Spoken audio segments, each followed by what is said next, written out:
வணக்கம். இது காலத்தின் குரல்.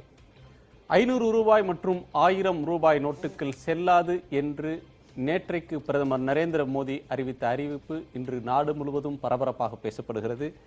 மத்திய அரசின் திடீர் முடிவு என்பது சாதாரண மக்களின் இயல்பான வாழ்க்கையை இன்றைக்கு நெருக்கடிக்கு உள்ளாக்கியிருக்கிறது. ஆட்டோ பயணத்திற்கு செல்வதற்கு முதலாக, பால் வாங்குவது முதலாக மக்களுடைய அன்றாட வாழ்க்கையை, சாதாரண மக்களுடைய பிரச்சனை பெரிதாகி இருக்கிறது. ஆனால் அரசியல் கட்சிகளால் இந்த முடிவு பெரிதும் வரவேற்கப்படுகிறது.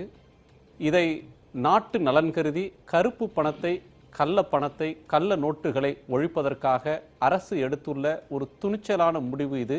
எனவே இந்த முடிவுக்கு சில தியாகங்களை மக்கள் செய்ய வேண்டும். அந்த அடிப்படையில் இன்னமும் 72 மணி நேரத்தில் எல்லா பிரச்சனைகளும் சரியாகும் என்று நிதியமைச்சர் ஜெட்லி சொல்லியிருக்கிறார். 2 காரணங்களுக்காக இந்த நடவடிக்கை முதலாக இப்போது இல்லை. மொரார்ஜி தேசாய் பிரதமராக இருந்த காலத்திலேயே 1000 ரூபாய் நோட்டு என்பது ஒழிக்கப்பட்டிருக்கிறது. கருப்பு பணத்தை ஒழிப்பதற்காக என்று அப்போது சொல்லப்பட்டது. இப்போது 2 காரணங்கள் முன்வைக்கப்படுகின்றன. ஒன்று கருப்பு பணம், இன்னொன்று கள்ள நோட்டு. இரண்டையும் இது போக்குமா? பண முதலைகளுக்கு எதிராக எடுக்கப்பட்ட நடவடிக்கை என்று இதை வர்ணிப்பதா, அல்லது இந்த நடவடிக்கையால் பாதிக்கப்படுவது சாதாரண மக்களா, பண முதலைகளா?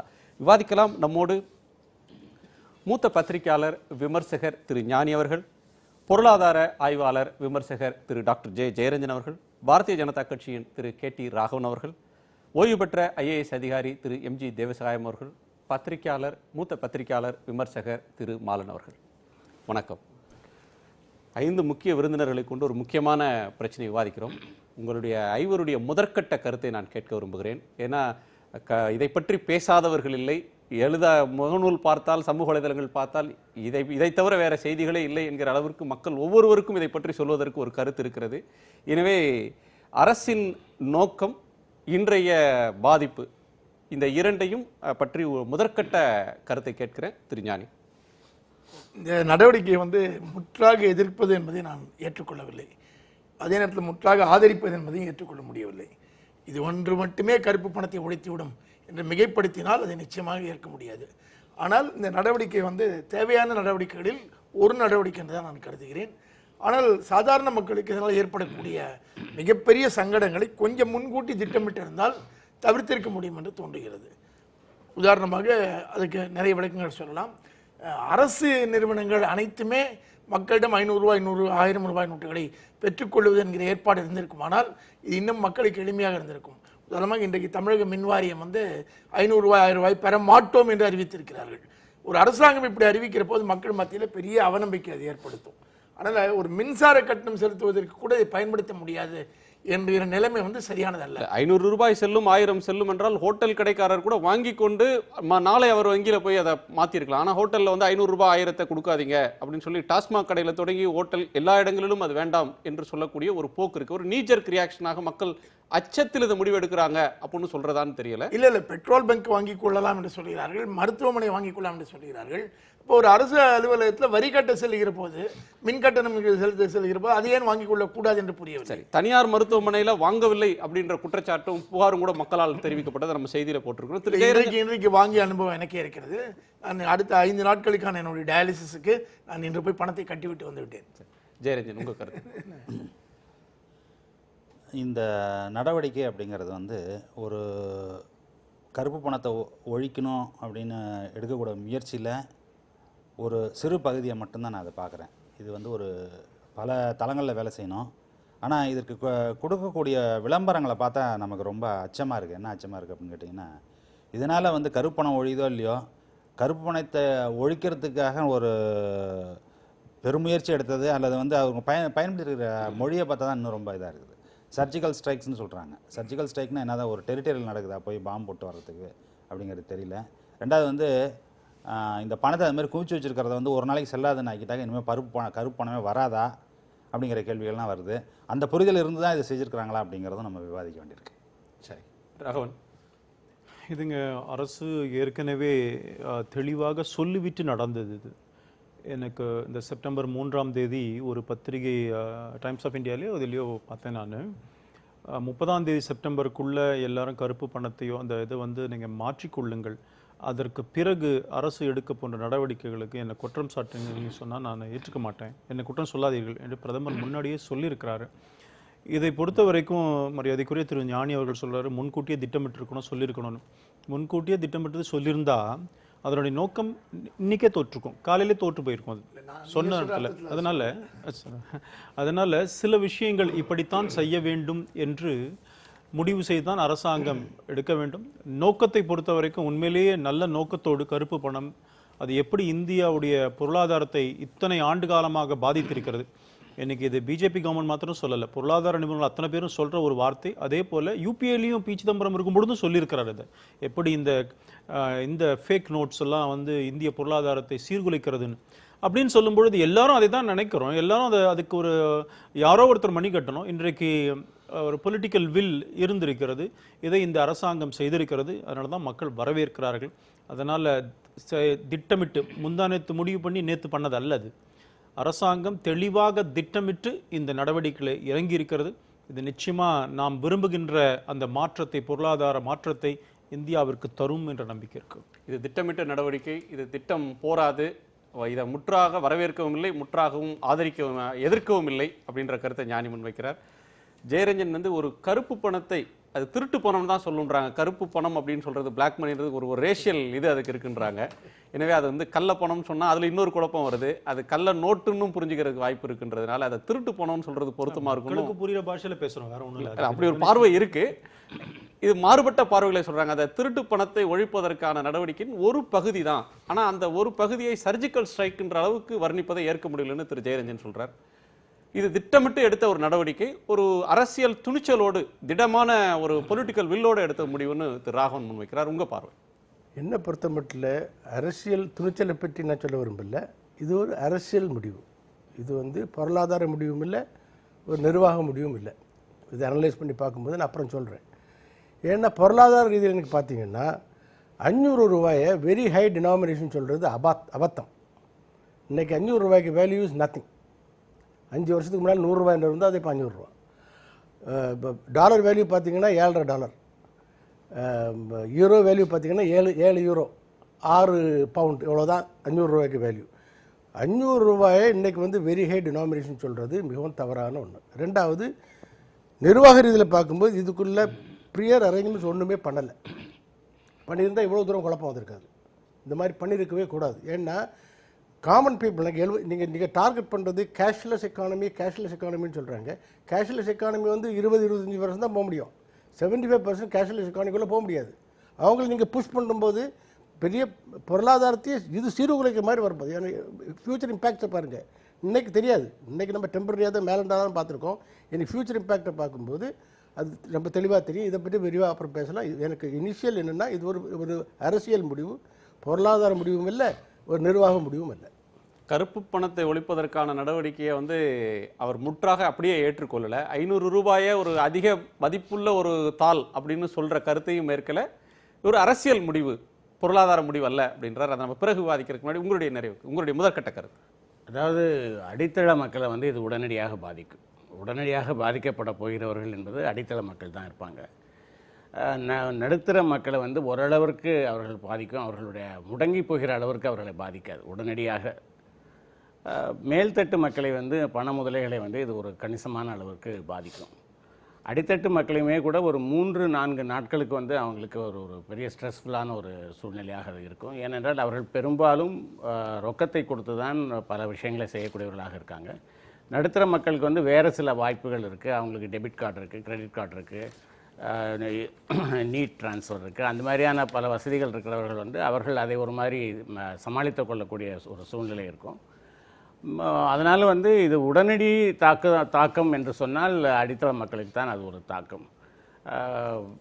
லாங் டேர்மில் பார்க்கிற போது நடுத்தர மக்களும் பாதிக்கப்படுவார்கள். ஏனென்றால் இது நம்மளுடைய பொருளாதாரத்தில் சில மாற்றங்களை வந்து அது செய்யும். நம்மளுடைய பேரலல் எக்கானமி என்று சொல்லக்கூடியது வந்து அது சில விஷயங்களை வந்து இங்கே சஸ்டெயின் பண்ணிகிட்ருக்கு. அதை ஒரேடியாக நீங்கள் வந்து கொன்றுவிட்டால் அது வந்து மெயின் ஸ்ட்ரீம் எக்கானமியில் சில இம்பேக்ட்ஸை வந்து அது கிரியேட் பண்ணும். அப்படி கிரியேட் பண்ணுறது வந்து ஒரு வகையில் வேலை இழப்புகள் வரைக்கும் கூட அது போகலாம். அப்படி போகக்கூடிய ஒரு சூழ்நிலை வந்தால் முதலில் பாதிக்கப்படுவது நடுத்தர மக்களாக இருப்பார்கள். ஆனால் உடனடியாக அடித்தள மக்கள் தான் உடனடியாக பாதிக்கப்படக்கூடியவர்களாக இருப்பார்கள். ஆனால் இதை தொடர்ந்து அவர்கள் வேறு பல நடவடிக்கைகளையும் அவர்கள் எடுத்தாக வேண்டும். தங்கம் வாங்குவதில் சில நடவடிக்கைகள் எடுத்தாக வேண்டும், ரியல் எஸ்டேட்டில் சில நடவடிக்கைகள் எடுத்தாக வேண்டும். அப்புறம் முக்கியமானது இந்த பிஐ நோட்ஸ் எல்லாம் வந்து அதை குறித்து எந்த விதமான நடவடிக்கைகளும் எடுக்காமல் இதை வந்து டிமானிட்டைஸ் பண்ணுவது என்று சொல்லுகிற போது ஒரு ஹவாலாவை கூட இது வந்து வளர்த்து விடுவதற்கான ஒரு சூழ்நிலை இருக்கிறது என்று நான் பார்க்கிறேன். சரி, பாரத முதற்கட்ட பார்வையை ஐவரும் முன் வச்சிருக்கீங்க. திரு மாலன் அவர்கள் சொன்னதுலேருந்து நம்ம டிஸ்கஷனை எடுத்துகிட்டு போகலாம். இது வந்து நடிகர் ரஜினிகாந்த் நேற்றைக்கு சொன்ன கருத்து வந்து சாதாரண மனிதர்கள் பாதிக்கப்படுவார்கள், அப்படி உடனடி பாதிப்பு பணத்தை கொடுத்து வாங்கக்கூடிய மக்களுக்கான பாதிப்பு அப்படின்றதோட நிறைய விஷயங்களை பட்டியலிட்டிருக்கிறார் திருமாலன். நடிகர் ரஜினிகாந்த் நேற்று சொல்லும்போது ஒரு புதிய இந்தியா பிறக்கிறது அப்படின்னு சொல்லி வாழ்த்தி பாராட்டி தெரிவிச்சிருந்தார். சினிமா லாங்குவேஜ் நிறைய பேர் ஏராளமான பிரபலங்கள், பல கட்சி தலைவர்கள், பிஜேபியோட முரண்பாடுள்ள கட்சிகளின் தலைவர்கள் அப்படின்னு பார்த்தீங்கன்னா அவங்களோட எதிர்நிலையில் இருக்கக்கூடிய ஜி.கே. வாசன் போன்றவர்கள், பிஜேபியோட கூட்டணியில் இல்லாத திரு விஜயகாந்த், பிஜேபியோட கூட்டணியில் இல்லாத திரு வைகோ, இப்படியான தலைவர்கள் வந்து இதை வெகுவாக பாராட்டி வரவேற்கிறத பார்க்கிறோம். திமுக வரவேற்கிறத பார்க்கிறோம். இதில் எதிர்நிலையில் இருக்கிறவங்க வந்து மிக கடுமையான விமர்சனத்தை வைக்கிறதையும் பார்க்கிறோம்.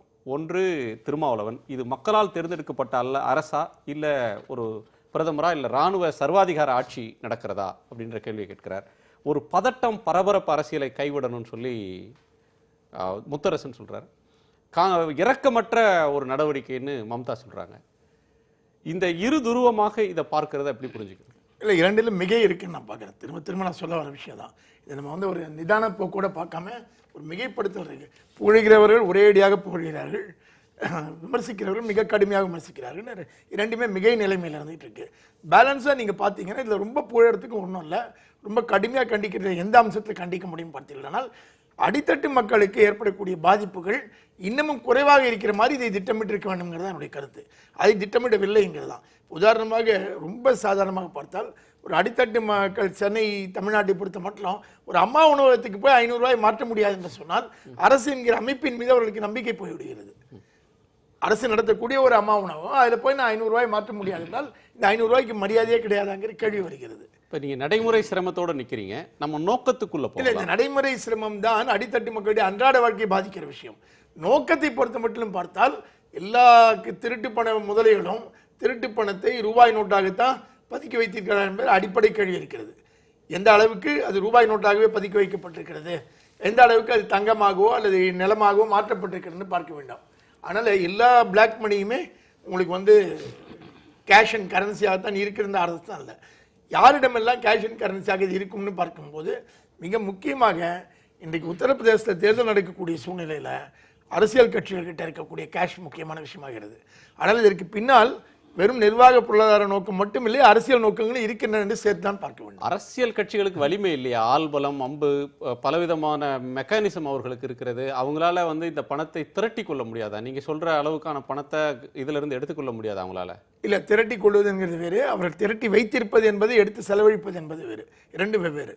சரி, இல்லை, அவ்வளோ நல்ல நோக்கம் இருந்ததுன்னா அரசியல் கட்சிகள் வந்து ரொக்கமாக நன்கொடை பெறக்கூடாது. அரசியல் கட்சிகளுக்கு கொடுக்கக்கூடிய நன்கொடை வந்து ஒரு காசோலையாக அல்லது ஒரு டிடியாக தான் கொடுக்க வேண்டும் என்கின்ற ஒரு நடைமுறையை அவங்க கொண்டு வந்திருந்தா அரசியல் கட்சிகள்கிட்டே வந்து இந்த கருப்பு பணம் இருந்திருக்காது. இன்றைய நம்மளுடைய அரசியல் வந்து ஒரு கணிசமான அளவிற்கு நம்முடைய கருப்பு பணத்தினால் நடத்தப்படுகிறது என்பது வந்து ஒரு உலகறிந்த ஒரு உண்மை. வந்து அப்போ கருப்பு பணத்தை ஒழிக்க வேண்டும் என்று சொன்னால் அதையும் கூட அவர்கள் செய்ய வேண்டும். ஒரு வந்து பொலிட்டிக்கல் பார்ட்டிஸ் செக்கை தவிர வேறு எதுலேயும் டொனேஷன்ஸ் அக்செப்ட் பண்ணக்கூடாது என்கின்ற ஒரு ஏற்கனவே அவர்களுக்கு வரி விலக்குகள்லாம் இருக்குது. இப்போ இதை கொண்டு வந்தால் இன்னும் ஒரு வெளிப்படையான ஒரு தன்மை வருவதற்கான வாய்ப்புகள் இருக்குது. தேர்தல் நடைமுறையில நிறைய சீர்திருத்தங்கள் அரசியல் கட்சிகள் குறித்த நானும் திரு மரியாதைக்குரிய மாலன் அவர்கள் சொன்னதை ஏத்துக்கிறேன். ஏன்னா இன்கம் டாக்ஸ்லயே இருக்கு, இப்படித்தான் பணம் வாங்குறது, மீதிலாம் 20,000க்கு மேல செக் தான் வாங்கணுங்கலாம் இருக்குதான், இல்லைன்னு சொல்லல. இதை பற்றி அந்த இந்த எலெக்ஷன் ரிஃபார்ம்ஸ் எல்லாம் கண்டிப்பா கொண்டு வரணும். நிறைய கோஸ்வாமி கமிட்டில இருந்து எத்தனையோ பேசிட்டு தான் இருக்கும், இல்லைன்னு சொல்லல. வரணும். ராகுல் அவர்கள் பேசுறதுல ஒரு நிமிஷம் 2 பாயிண்ட் இருக்கு. ஒண்ணு வந்து 20,000க்கு மேல இருக்கிறது வந்து செக்ல வாங்கணும். ஆனா கட்சிகள் வந்து தங்களுக்கு கிடைத்த நன்கொடை எல்லாமே அதற்கு குறைவாக கொடுத்தாங்கன்னு சொல்றாங்க. ஆனா அதுக்கு தான் இப்ப ஒரு ஆர்டிஐ போட்டு அவங்க கிட்ட எவ்வளவு பணம் வந்து கேட்க முடியாது. இன்னொரு முக்கியமான அம்சம் அதுல இருக்கு. கட்சிகள் வந்து அறிவிச்சு எங்களுக்கு வந்த நன்கொடை இவ்வளவுன்னு கணக்கு காட்டுறாங்கல்ல, அந்த கணக்குல இருக்கிற அமௌண்ட் தான் செலவு பண்றாங்களா? இல்லை, இதில் ஒன்றும் சந்தேகமே இல்லைங்க. பல விஷயங்கள் மாற்றப்பட வேண்டியங்கிறதுல மாற்று கருத்து இல்லை. இப்போ நீங்கள் இதில் பொலிட்டிக்கல் பார்ட்டிஸை மாத்திரம் ஐசோலேட் பண்ணணும். எல்லாருமே இருக்காங்க. பொலிட்டிக்கல் பார்ட்டி இப்போ மாட்டிருக்குன்னு சொன்னால் அதுவும் மாட்டிருக்கு. இப்போ 500 1000 யார் வச்சிருந்தாலும் இப்போ செல்லாது, அவ்வளோதான். அது பொலிட்டிக்கல் பார்ட்டி வச்சிருந்தாருன்னா, ரியல் எஸ்டேட் ப்ரொமோட்டர் வச்சிருந்தாருன்னா இப்போ எல்லாருக்குமே இந்த நிலை தானே. இப்போ வந்து திரு இவர் சொன்ன மாதிரி நம்ம ஞானி அவர்கள் சொன்னது போல இதில் வந்து நீங்கள் முன்னாடியே ஸ்டெப்ஸ் எடுத்துருக்கணும்னா நோக்கம் போயிடுன்ற, அதனால தான் சொன்னேன். இந்த விஷயத்தை நம்ம ஜெட்லே சொல்லியிருக்கிற 6 மாசமா பிளான் பண்ணியிருக்கிறோம். பிளான் பண்ணலை. அதே பிரைம் மினிஸ்டர் நேற்று அட்ரஸ் பண்ணும்போதே சொல்லியிருக்கிறாரு, இதில் சிறிய சிரமங்கள் இருக்கத்தான் செய்யும், நான் உணர்ந்துதான் இருக்கிறேன்னு சொல்லியிருக்கிறார். நம்ம இது வந்தது, டிசம்பரில் வெள்ளம் வந்தது, எவ்வளோ நம்ம ஃபேஸ் பண்ணோம். பட் எம்ஜிஆர் இறந்து போனப்போ 2 நாள் 3 நாள் கடைகளெல்லாம் கூட திறக்கல. அது வந்து மனிதரின் கையில இல்லாம திட்டமிடாம எந்த தடுப்பும் செய்ய முடியாத நிலைமையில இயற்கை வழங்கின ஒரு அந்த மாதிரி விஷயத்துல நம்ம பழகி இருக்கிறோம். அது ஒன்றும் பெரிய அதிர்ச்சி அளிக்கிற விஷயம் இல்லை. அந்த மாதிரி அதிர்ச்சியான விஷயம் வரும்போது நம்ம பழகி இருக்கிறோம். நீங்களே யோசிச்சு பாருங்க, சொல்லிட்டு ஒரு வாரம் கழிச்சுன்னு சொன்னா என்ன ஆயிருக்கும்? அப்படி சொல்லவே சில பேருடைய பேச்சுக்கள் நம்ம இங்க மாத்திரம் இல்ல, ஒரு அடிப்படையான கேள்வி. இல்ல இப்போ ஒரு அடிப்படையான ஒரு கேள்வி. நீங்க பெட்ரோல் பங்க்ல போய் மாத்திக்கலாம் அப்படின்னு சொன்னா, பெட்ரோல் பங்க்ல அவங்க கிட்ட எவ்வளவு 100 ரூபாய்கள் இருக்கிறதுக்கான வாய்ப்பு இருக்கு. வரவங்க எல்லாரும் வந்து 500 ரூபாய் கொண்டு வந்து கொடுக்கும்போது அவன் அங்கிருந்து 100 ரூபாய் கொண்டு வந்து கொடுப்பான். இது வந்து இன்னைக்கு நடந்த ஒரு நடைமுறையில வந்து பஸ் கண்டக்டர் எல்லாரும் 100 ரூபாய் நோட்டை கொடுத்து டிக்கெட் வாங்கினா என்ன பஸ் கண்டக்டர் என்கிட்ட சில்லறையா இருக்குன்னு அவன் கேட்கறான்ல, அதே மாதிரியான ஒரு நியாயம் பொருந்தது இல்ல. இப்ப மறுக்கல. இதுல என்னன்னா புரிதல் அந்த அடித்தட்டு மக்கள் அவங்களுக்கு இருக்கிற அந்த பயம், இதை உடனே போய் ரஷ் பண்ணி போக வேண்டியது. எப்படி இருந்தாலும் அரசு சொல்லி இருக்குது டிசம்பர் வரைக்கும் வாங்கிக்கலாம்னு சொல்லி இருக்கு. எல்லாரும் இன்னைக்கு இல்லைன்னா போச்சு அவ்வளவுதான், 12 மணிக்குள்ள எல்லாம் வாங்கினா நம்ம பணம் எல்லாம் போச்சுங்கிற மாதிரி ஒரு எண்ணம் வரதுனாலதான் பிரச்சனை.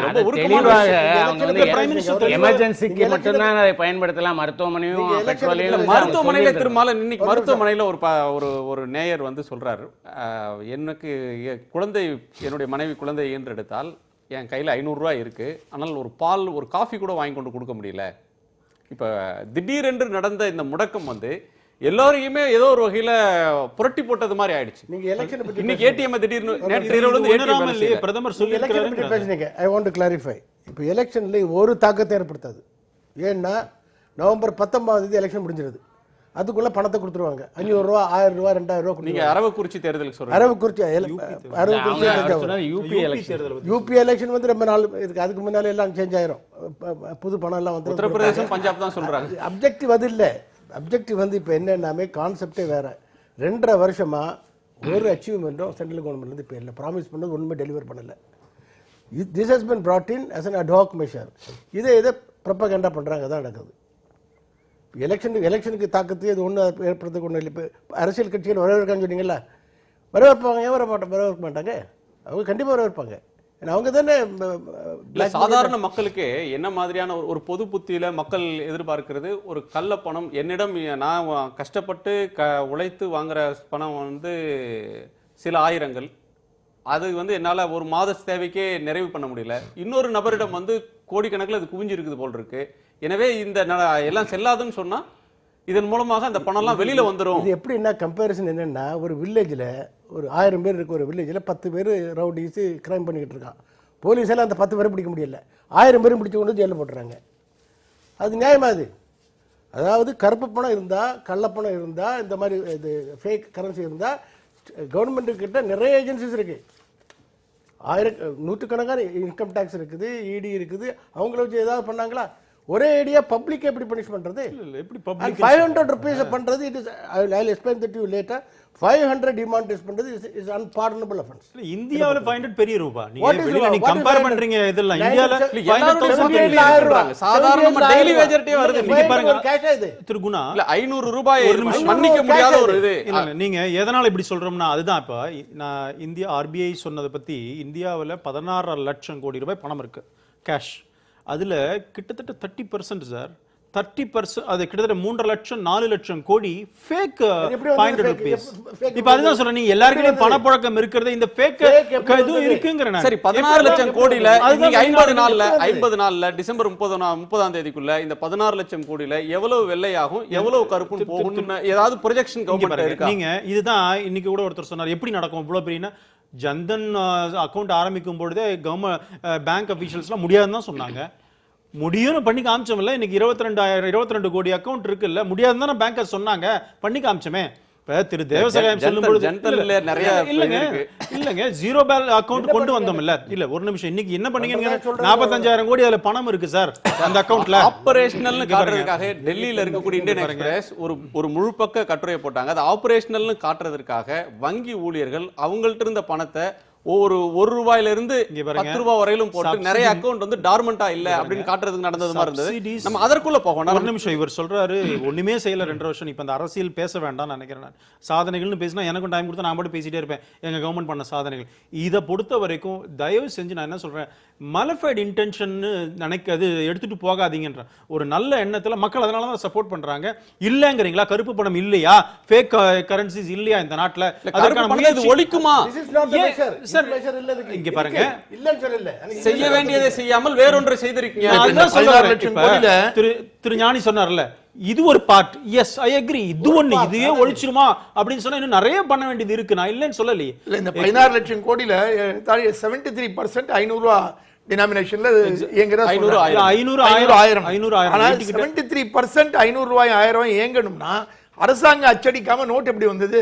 அப்ப அரசாங்கம் வந்து 73% இந்த பயன்பாடு வர வரைக்கும் பிரிண்ட் பண்ணி வெளியிட்டுக்கிட்டே இருந்ததான்ற கேள்வி வருது இல்ல? அப்படி இல்ல. இல்ல அரசாங்கம் வெளியிட்டது யூசேஜ்ல அதிகமா இருக்கணும்னா கரன்சி ஹஸ் பி பிரிண்டட். இப்படி கிடையாது, அப்படி கிடையாது. அதுல தான் 3 லட்சம் கோடி ஃபாரின், அதுல இந்த ஃபேக் நோட்ஸ் மீதி அரசாங்கம் அடித்தது. ஆனா அது வந்து சர்க்குலேட் ஆகாம அப்படியே உட்கார்ந்துருக்குது, கருப்பு பணமா இருக்கு. அதுக்கு டாக்ஸ் என்ன வருது? 3% வருது இன்கம் டாக்ஸ். கலெக்ஷன்ஸ் இல்ல, அப்பதானே அதுதானே கருப்பு பணமா சிதம்பரம் மாறுது. ஸ்பெசிபிக்கா கேட்கிறார், இதுல எவ்வளவு வரும்?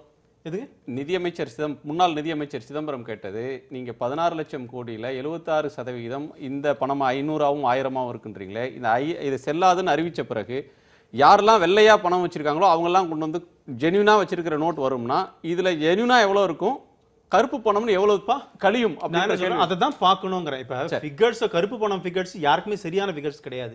அது எது எவ்வளவு இருக்குன்னு தெரியட்டும். ஃபேக் நோட்லாம் போகும் இல்ல. நான் என்ன சொல்றேன், என்கிட்ட எவ்வளவு இருக்குன்னு நீ உங்களால அசஸ் பண்ணவே முடியாது.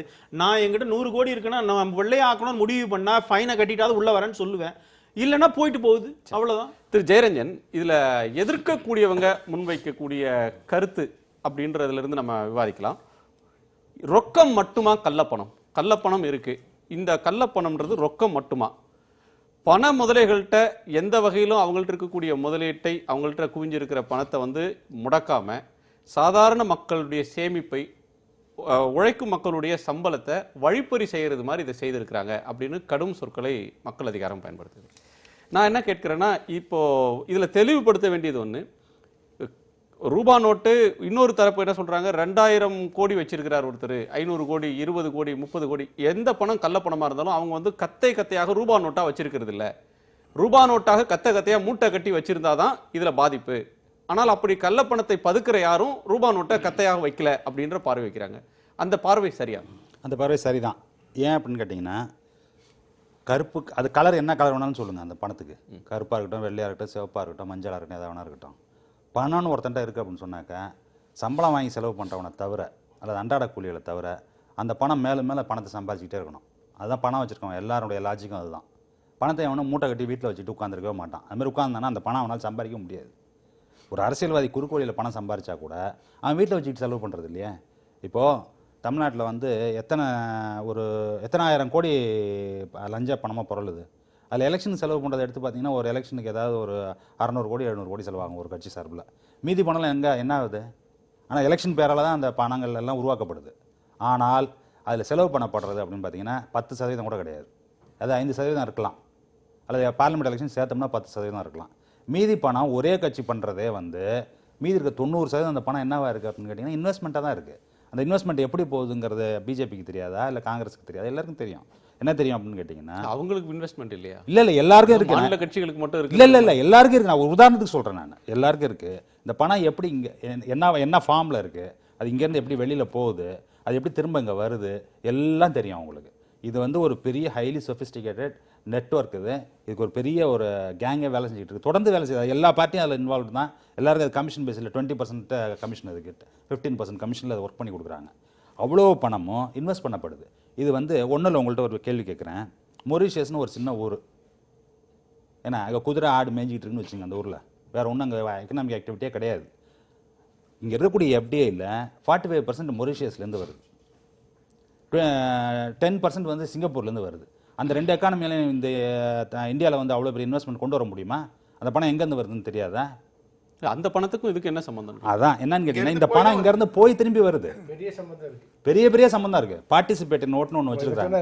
அந்த மாதிரி ஒரு இன்ஸ்ட்ருமெண்ட்டை வந்து உலகத்தில் இதை விட கேவலமான ஒரு இன்ஸ்ட்ருமெண்ட்டே கிடையாது. அதாவது இதனுடைய பம்மாதுத்தனம் எல்லாமே அதை பார்த்தீங்கன்னா தெரிஞ்சிடும். என்ன அப்படின்னு கேட்டிங்கன்னா, கருப்பு பணத்தை உடைக்கணும் நீங்கள் ஒன்றும் செய்ய வேண்டியதில்லை. பார்ட்டிசிபேட் நோட் நாலுலேருந்து கிடையாதுன்னு சொன்னீங்கன்னாலே இந்த போன பணத்துக்கு எல்லாம் இன்வாலிடேட் பண்ணலாம். இப்போ என்ன நினச்சிட்டு நம்ம வேலை செய்கிறோம் அப்படின்னு கேட்டிங்கன்னா இதுதான். அதாவது நீங்கள் சொன்னீங்கல்ல முதல்ல, எப்படின்னா பொதுமக்கள் என்ன நினைக்கிறான் அல்லது பொது புத்தியில் என்ன இருக்குது அப்படின்னாக்கா, பணத்தை வந்து பொட்டியில் வச்சுருக்கான். கண்டெய்னர் ஒரு ஜோ கூட பார்த்தேன் நான்.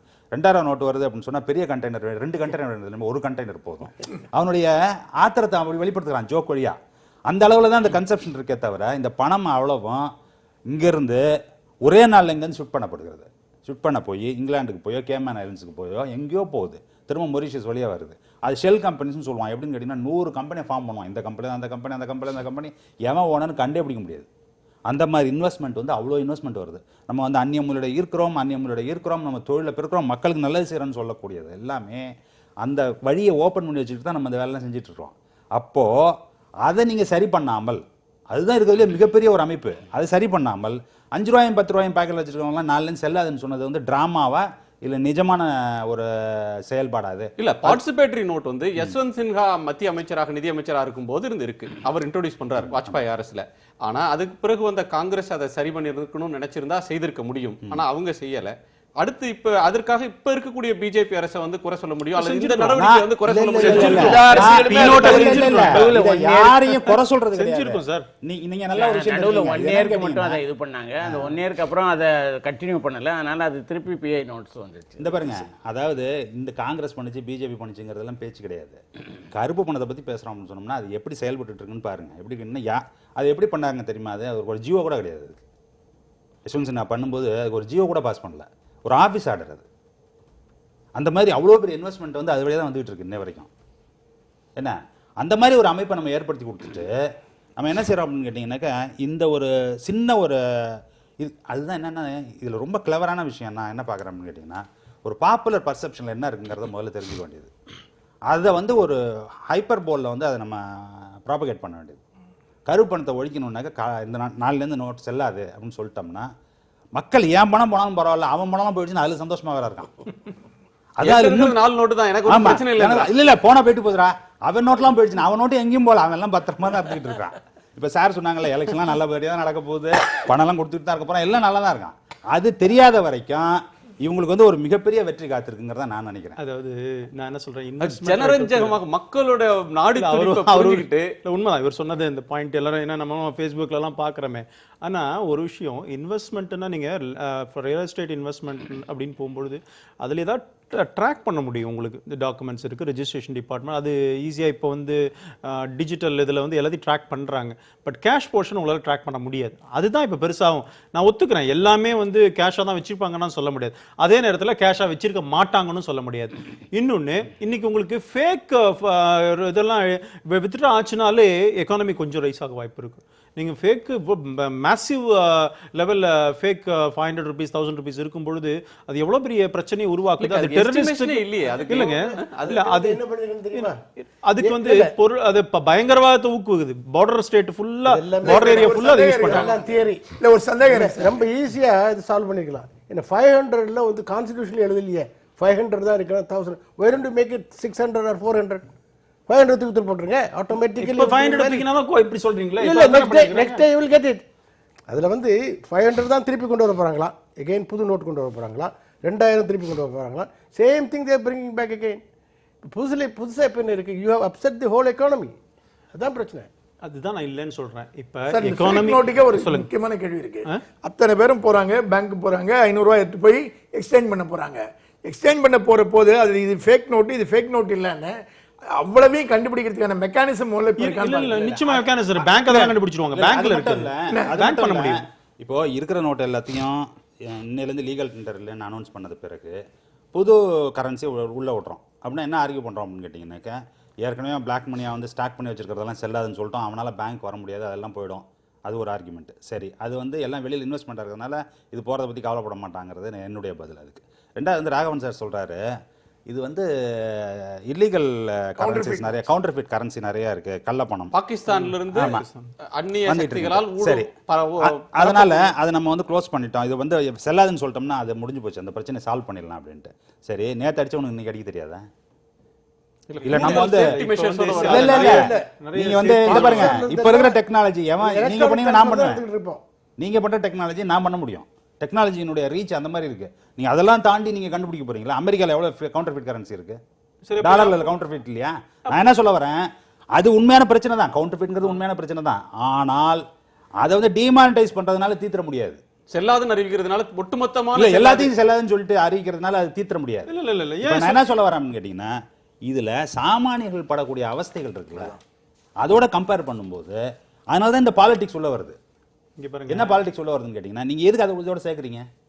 உங்களுக்கு நல்லா தெரியும் என்ன தெரியும், உங்களுக்கு எஃபர்ட் சின்சியரான எஃபர்ட்டாக இருந்ததுன்னு சொன்னீங்கன்னா நீங்கள் ரூட் காசுக்கு போகணும், ஃபவுண்டன் ஹெட்டுக்கு போகணும். ஃபவுண்டன் ஹெட்னாக்க எது ஊற்றுக்கண், கருப்பணம் எங்கேருந்து ஊற்றெடுக்குது? ஒன்றும் இல்லைங்க, எக்ஸைஸ் டியூட்டி எவேஷன். அதில் நீங்கள் எதாவது பார்த்துருக்கீங்களா? எக்ஸைஸ் டியூட்டி எவேஷனில் தான் ஆரம்பிதான். அண்டர் இன்வாய்ஸிங் ஓவர் இன்வாய்ஸிங் பண்ணாத இம்போர்ட் எக்ஸ்போர்ட் எவ்வளோ இருக்குது? அதில் எந்த தொழிலாளர்கள் அதில் ஈடுபடாமல் இருக்காங்க? அது அரசாங்கத்துக்கு தெரியாதா? இல்லை என்ஃபோர்ஸ்மெண்ட் டைரக்டரேட்டுக்கு தெரியாதா? எல்லாருக்கும் தெரியும். அதில் இப்போ மோடி அவர்கள் வந்து பிரதமர் அமைச்சர் ஆன உடனே முதல் அறிவிப்பு என்ன பண்ணாங்க அப்படின்னு கேட்டிங்கன்னா, ஒரு ஹை பவர் கமிட்டி போடுறேன்னு போடுறாரு. எதுக்கு? இந்த பிளாக் மணியை டேக்கிள் பண்ணுறேன். அந்த கமிட்டிக்கு வந்த பெரிய இன்வெஸ்டிகேஷன் என்ன தெரியுமா? அதானி குரூப் வந்து 5000 கோடி எங்கேருந்து வெளில எடுத்துட்டு போனது அண்டர் இன்வாய்ஸிங்கில். அதை பற்றி என்னாச்சு? அது மாதிரி எத்தனை கம்பெனிஸ். அது மட்டும் இல்லை, இது வந்து நம்ம கார்பரேட் வந்து தொடர்ந்து செஞ்சுக்கிட்டே தான் இருக்கிறாங்க. அண்டர் இன்வாய்ஸிங் ஓவர் இன்வாய்ஸிங் இல்லாத கம்பெனியே கிடையாது. எல்லா எக்ஸ்போர்ட்லேயும் உண்டு, எல்லா இம்போர்ட்லேயும் உண்டு. நம்ம இங்கே ஆயுத பேரத்துக்கு கொடுக்குற பணம் எல்லாம் வந்து ஓவர் இன்வாய்ஸிங் அண்டர் இன்வாய்ஸிங் திரும்ப உள்ள வருது. பார்ட்டிசிபேட் நோட் வழியாக வர்றது ஒரு route, over invoicing under invoicing வழியாக வர்றது ரூட்டு. இந்த பணத்தை இங்கேருந்து வெளியில் எடுத்துகிட்டு போகிறதா அப்படி தான் எடுத்துகிட்டு போகிறாங்க. இதெல்லாம் அங்கங்கே நடந்துகிட்டு இருக்கும்போது அதற்கு உண்டான சர்ஜிக்கல் ஸ்ட்ரைக்ஸ் இல்லாமல் இந்த மாதிரி அவன் வச்சிருக்க 500 ரூபா செல்லாது, நீ வச்சிருக்க 1000 ரூபா செல்லாதுன்னு சொல்கிறது என்னது? அது சரி, இடைவேளைக்கு பிறகு பேசலாம். ஊற்றுக்கண்ணை அடைக்காம மேம்போக்காக பொத்தாம் பொதுவாக பண்ற இந்த நடவடிக்கைன்றது டிசைட் ரிசல்ட்ஸை கொடுக்காது, மாறாக மக்களை அவதிக்குள்ளாக்கும்ன்ற பார்வையை முன்வைக்கிறார். அதற்கான பதில் நீங்க சொல்ல முற்படுறீங்க. ஒரு இடைவேளைக்கு பிறகு உங்களுடைய கருத்தை கேட்கிறேன். ஒரு சிறிய இடைவேளைக்கு பிறகு காலத்தின் குரல் தொடரும்.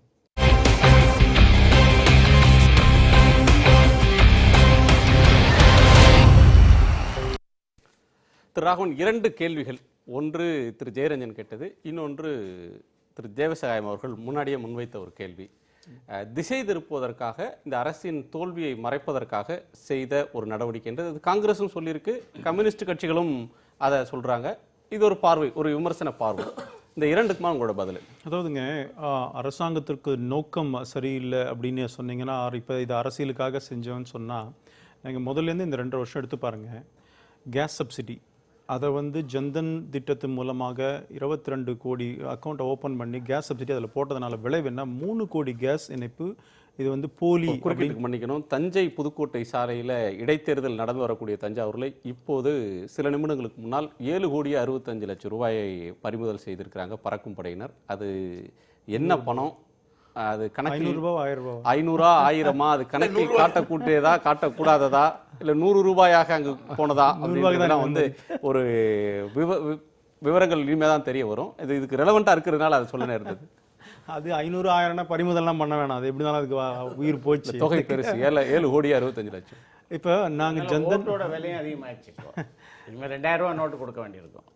ஓட்டருக்கு வந்து நீங்க முந்தி மாதிரி 500 ரூபா நோட் கொடுக்க முடியாது. இல்ல 2000 ரூபா நோட்ல கள்ள பணமே இல்லையா? அதான் ஜென்யூனான பணம்னு சொல்றாங்களே. அந்த பணம் புதுசா 2000 ரூபா கரன்சி வரும்ல, வரும்போது அதை கேட்பாங்க அவங்க ஓட்டர்ஸ். வந்து அதுக்குள்ள தேர்தல் முடிஞ்சிடும், நீங்க வந்து அவ்வளவு தூரம் மாத்த முடியாது. ஒரு நாளைக்கு 2500 4500 தர மாட்டாங்க. அதாவது நம்ம இந்த கேஸ் சப்சிடியில இந்த மாதிரி அந்த ஆதார் கனெக்டட் ஜன்தன் திட்டத்தோட சேர்த்ததுனால இன்னைக்கு 3 கோடி இணைப்பு போலின்னு கண்டுபிடிச்சிருக்குது. நாங்கள் யூரியா சப்சிடிலையும் இதே மாதிரி தான் நீம் கோட்டட்னு கொண்டு போனோம். அதுலேயும் எவ்வளோ நம்ம வந்து சேவ் பண்ண முடிஞ்சது. ஸோ முதல்ல இருந்தே இந்த அரசாங்கத்தினுடைய நோக்கம் எங்கெங்கெல்லாம் இந்த மாதிரி பில்ஃபரேஜ் இருக்கோ, எங்கெங்கெல்லாம் இந்த நாட்டுடைய பணம் விரயமாகிறதோ, அதில் கொள்ளையடிக்கப்படுகிறதோ அதை சரி பண்ணிட்டு வந்துட்டு தான் இருக்கிறோம். இன்னைக்கு இது மாதிரி நடந்திருக்கே தவிர இது தேர்தலுக்காகன்னு சொன்னா இதெல்லாம் இப்போ கேஸ் சப்சிடி எப்போ வந்த முதல்ல செஞ்சோமே, அப்போ என்ன தேர்தல்? இன்ஃபேக்ட் அதெல்லாம் அன்பாப்புலர் மெஷர்ஸ். மக்கள் இதே மாதிரி தான் அன்னைக்கு வந்து எல்லாரும் போய் கேஸ் கம்பெனில போய் ஆதார கொடு இத்த கொடுன்னு போய் சொல்லும் பொழுது மக்கள் ஒரு 4 மாசம் இது ரெண்டுமே நான் ஒரு விஷயத்தை நினைவுபடுத்த விரும்புறேன். காங்கிரஸோட ஆட்சியில இனிஷியேட் பண்ணப்பட்ட உரமானிய இல்ல உரம் நான் ஒண்ணு புரிஞ்சுக்கோங்க, உரமானிய ஜன்தன் யோஜனா திட்டம் நாங்க ஆதார கூட சொல்றேங்க. நீங்க எங்களுடைய பழைய விஷயங்கள் எடுத்து பாருங்க. ஈவன் பிரைம் மினிஸ்டர் அப்ப சீஃப் மினிஸ்டர் இருக்கும்போது இதுல லூப் ஹோல்ஸ் இருக்கு, இது சரி பண்ணணும் தான் நாம சொன்னமே தவிர திட்டங்களை பத்தி சொல்லல. திட்டங்களை இவ்வளவு லூப் ஹோல்ஸ் இருக்கு. அது ஃபுட் பில்லாக இருந்தாலும் சரி எல்லாத்தையும் நாங்கள் சொல்லியிருக்கிறோம், சப்போர்ட்டும் பண்ணியிருக்கிறோம். இப்போ இந்த மாதிரி 3 கோடி இணைப்புகள் போலின்னு கண்டுபிடிச்சு 35,000 ரூபாய் கோடி சேவ் பண்ண முடிஞ்சது. இப்போ உரமானியத்தில் சேவ் பண்ண முடிஞ்சது அப்படின்னு சொல்லும்பொழுது பிரைம் மினிஸ்டர் அப்போ சொல்லும்பொழுதே சொன்னார், நான் எடுக்கிற சில முடிவுகள் மக்கள் மத்தியில் எனக்கு செல்வாக்கை குறைக்கும், ஆனால் லாங்கர் ரன்ல அது நல்லா இருக்கும், நீங்கள் பொறுத்து கொள்ள வேண்டும் கூட சொன்னார். மன்மோகன் சிங்கும் கசப்பு மருந்தை தர்றோம் நாட்டு நன்மைக்காக இது ஏற்றுக்கொள்வதை தவிர சொல்லி இதே மாதிரியான சொல்லியிருக்கிறாரு வந்து பேசினார். நான் சொல்லியிருக்கிறார் நடந்ததா? ஆனா இங்க நடந்ததே 3 கோடி இணைப்பு சார் விட்டு போங்க கிவ் இட் அப்னு சொல்லும்போது 1 கோடி பேர் விட்டா சார். பிரைம் மினிஸ்டர் மேல நம்பிக்கை இருந்தாதான் எனக்கு கேஸ் சப்சிடி வேணான்னு விட்டவங்க 1 கோடி பேர். ஒரு பேச்சுக்கு சொல்றேன் நீங்க. அதனால என்னுடைய நோக்கம் முதல்ல இருந்தே இதை சரி செய்ய வேண்டும் என்ற நோக்கத்தோடு தான் ஆரம்பிச்சதே தவிர இன்னைக்கு பண்ணி நாளைக்கு யூபி தேர்தலுக்காக பண்ண விஷயம் இல்லை. இன்னொன்னு நேற்றுக்கு இப்போ ஜெட்லே சொல்லியிருக்கிறாரு 6 மாதத்துக்கு முன்னாடியே பிளான் பண்ணியிருக்கிறோம்.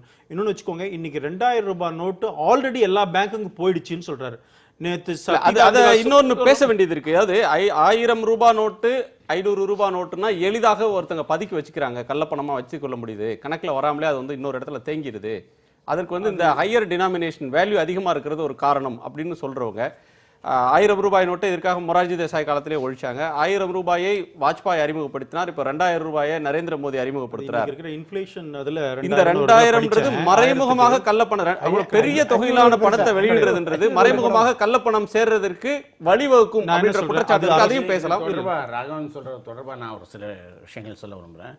அதாவது நீங்கள் ஆரம்பத்திலேருந்து பார்த்துட்டு வந்தீங்கன்னா இந்த கவர்மெண்ட்டோட அப்ரோச் வந்து அந்த எக்கானமி எப்படி இருக்குன்னு கேட்டிங்கன்னா, இது வந்து ஒரு நேற்றுக்கு அவங்க அறிவிச்சிருக்கிறது வந்து ஒரு சீக்வல் டு த, அதாவது ஒரு முன்பு நடந்த விஷயங்களுடைய ஒரு தொடர்ச்சியாக வந்து இது அறிவிக்கப்பட்டிருக்கு. அதாவது நீங்கள் பார்த்தீங்கன்னா அவங்க முதல்ல வந்து இந்த ஜன்தன் அக்கௌண்ட்ஸ் ஓப்பன் பண்ணது, அது எவ்வளோ தூரம் success failure, that's different issue. ஆனால் அந்த மாதிரியான ஒரு மாடலை திங்க் பண்ணது. அதுக்கப்புறம் வந்து பினாமிஸ் ஆக்ட் கொண்டு வந்தது. அதுக்கப்புறம் ரியல் எஸ்டேட்ஸில் வந்து சில சேஞ்சஸை வந்து அவங்க கொண்டு வந்தது. Black money act. ஸோ அந்த மாதிரி அமினாஸ்டி, பிளாக் மணிக்கு ஒரு அமினாஸ்டி கொண்டு வந்தது. அந்த மாதிரி ஒரு தொடர்ந்து ஒரு இது பண்ணிகிட்ருக்காங்க. அதனால் ஐ டோன்ட் திங்க் இது வந்து இதோடு முடிஞ்சிடும் அப்படின்னு நான் நினைக்கல. இதுக்கு தொடர்ந்து வேறு பல நடவடிக்கைகளும் வரலாம். மொரார்ஜி காலம் மாதிரி ஒருவேளை கோல் சீலிங் கூட வரலாம். அந்த மாதிரி ஒரு சீரீஸ் ஆஃப் ஆக்ட்ஸ் வரும்போது அதனுடைய இம்பேக்ட் வந்து வேறையாக இருக்கும். ஆனால் இந்த இது வந்து வெகுஜனங்களை வந்து நேரடியாக தொடக்கூடிய ஒரு விஷயமாக இருக்கிறதுனால அதனால தான் அதை குறித்து நம்ம வந்து பேசிகிட்டு இருக்கோம். அதனால தான் அதை குறித்து மீடியா வந்து பெரிய ஒரு குரல் எழுப்பிட்டுருக்கு. அது வந்துட்டு ஆனால் இதோட நின்றுடுச்சு, அது இந்த குரலுக்கு பயந்து இதோட நின்றுடுச்சு அப்படின்னு சொன்னால் இவ்வளோ நாள் பண்ணது பூரா வந்து அது வீணாக போகும். தொடருவாங்களா அப்படிங்கிறதுக்கான வந்து அதை வந்து நம்ம ஒரு அந்த கட்சியினுடைய பொலிட்டிக்கல் வில், அந்த கட்சியினுடைய அவங்கக்கிட்ட இருக்கக்கூடிய திருட்டு பணம் எல்லாத்தையும் பொறுத்து தான் இது வந்து. ஒரே ஒரு விஷயம், ஒரே கிளாரிஃபிகேஷன் அவரும் சொல்றாரு இல்லை அதாவது மக்களுக்குன்னு சொன்னால் இதுதான் மக்கள் அப்பவும் அஜிடேட் தான் ஆனாங்க. நல்லது அது காமன் மேன் அவங்களுக்கு நேச்சுரலாகவே அவங்களுக்கு இருக்கிற தகவலை வச்சு ஒரு பயம். அதனால இது வந்து அப்பவும் அப்படி இருந்தது. ஆனால் அது சரி செய்யப்பட்டது. இப்போ September 30th கொடுத்து இதெல்லாம் பண்ணிட்டு தானே வந்தார். நீங்கள் அதே நியூஸ் எடுத்து பாருங்க. நான் ஏதாவது இந்த மாதிரி சீரியஸான நடவடிக்கை எடுக்கும்போது என்னை யாரும் அப்புறம் குறை சொல்லக்கூடாதுன்னே பிரைம் மினிஸ்டர் September 3 சொல்லி இருக்கிறார். அப்ப இது திட்டமிட்ட நிகழ்ச்சி தான். September 3 சொல்லியிருக்கிறாரு. அப்புறம் என்ன இல்லை, இப்போ ராகவன் சார் சொல்றாரு இது திட்டமிட்ட நிகழ்ச்சி தான்ட்டு. அவங்க என்னென்ன ஸ்கீம் கொண்டு வந்திருக்காங்க அப்படின்னு கேட்டிங்கன்னாக்கா வாலண்டரி டிஸ்க்ளோஷர். தாமாக முன் வந்து என்கிட்ட கருப்பு பணம் இருக்கு, நான் இவ்வளோ வரி கட்டிடுறேன், இந்த நான் உங்களுக்கு அறிவிச்சிடறேன், நீங்கள் எடுத்துகிட்டு போயிடுங்க, நாங்கள் கிரிமினலாக எந்த நடவடிக்கை எடுக்க மாட்டோம், அரசாங்கம் உத்தரவாதம் கொடுக்குது, அதன் அடிப்படையில் அவங்க பண்ணணும்னு சொல்கிறது ஒரு அறிவிப்பு. சரி, அதனுடைய ஃபாலோ அப் என்னவாக இருக்கணும் அப்படின்னு கேட்டிங்கன்னா யாரெல்லாம் பண்ணலையோ அவங்கள தான் நீங்கள் சர்ஜிக்கல் ஸ்ட்ரைக் பண்ணணும். யாரெல்லாம் டிக்ளேர் பண்ணலையோ ரெய்ட் பண்ணுங்க. ஐடி வச்சிருக்கீங்களா அவ்வளோ பெரிய டிபார்ட்மெண்ட் டிக்ளேர் பண்ணலன்னா அவங்ககிட்ட ஒரு லிஸ்ட் இருக்கணும். யார்ட்டெல்லாம் பணம் இருக்குன்னு ஒரு லிஸ்ட் இருக்கணும். இல்லை அதெல்லாம் இப்போ வந்து எப்படின்னு கேட்டிங்கன்னாக்கா பேங்க்லேருந்து 10,000 ரூபாய்க்கு மேலே ட்ரா பண்ணிங்கனாக்கா அவங்களுக்கு இன்ஃபர்மேஷன் இருக்குது. சரியா? இவங்க வந்து அந்த மாதிரி சர்ஜிக்கல் ஸ்ட்ரைக்னு சொன்னாக்க யார் டிஃபால்ட்னு கண்டுபிடிச்சு அவங்களுக்கு ஸ்ட்ரைக் பண்ணுங்க, இன்டெலிஜென்ஸ் கலெக்ட் பண்ணுங்க, அது உண்டான வேலையை செய்யுங்க. அதை விட்டுட்டு 19 ஏன் சாதாரண நாட்கள் பாதிக்கிற மாதிரி நடவடிக்கை எடுக்கணும்? அதெல்லாம் முன்னாலே பண்ணிருக்காங்கல்ல, EDல இருந்து பண்ணிருக்காங்க, revenue notice, income tax notice எல்லாருக்கும் வந்திருக்கு. அதெல்லாம் பண்ணியும் வந்து பிளாக் மணி வந்து இப்போ நான் உங்கள்ட்ட கேட்குறேன், இல்ல இந்த சர்ஜிக்கல் ஸ்ட்ரைக்னால பிளாக் மணி போயிடுமா? இல்ல ஓரளவுக்கு இல்ல. நீங்க பேசிக்கான அசம்ப்ஷன் என்ன இதுல அப்படின்னு கேட்டீங்கன்னா எல்லாம் கேஷா hold பண்ணிருக்காங்கிறது, which is not at all true. இல்ல வேற எங்க அந்த மாதிரி இருக்கும்போது இல்ல கோல்ட் தவிர வேற எங்க இன்வெஸ்ட் பண்ணிருந்தாலும் அதை ட்ராக் பண்றதுக்கான ஒரு வழி இல்ல. இல்ல வாலண்டரி டிஸ்க்ளோசர் ஸ்கீமே பெரிய லேண்டா இருந்ததுன்னா லேண்ட் ரெஜிஸ்டர் இருக்கும். அதுல உங்களுடைய இன்எஃபிஷியன்சிஸ்க்கு காமன் மேன் எதுக்கு பதிலாகணும்? இல்ல எவ்வளவு நாள் எப்படி காமன் மேன் இல்ல இந்த பாருங்க, நான் என்ன சொல்ல வரேன், நான் என் வேலை இன்னைக்கு ட்ரிவாண்ட்ரம் போக முடியல. ஏன் போக முடியல அப்படின்னு கேட்டீங்கன்னா பையில 200 ரூபா தான் இருக்கு. நான் போய் பேங்க்ல நிக்க முடியுமா அதுக்காக? சரி, ராவன் சொன்ன மாதிரி எல்லாரும் ஒரே நாள்ல போனா நான் வீட்ல உட்கார்ந்திருக்கேன், அந்த ட்ரிப்பை கேன்சல் பண்ணிட்டேன். நீங்க ஒரு டிக்கெட் புக் பண்ணலாமா? இல்ல டிக்கெட்ல அந்த செலவுக்கு டாக்ஸி எங்க ஏர்போர்ட்ல இருந்து நான் சிடிஎஸ் போகணும்னு வச்சுங்க, டாக்ஸிக்கு யார் பண்ணுவா?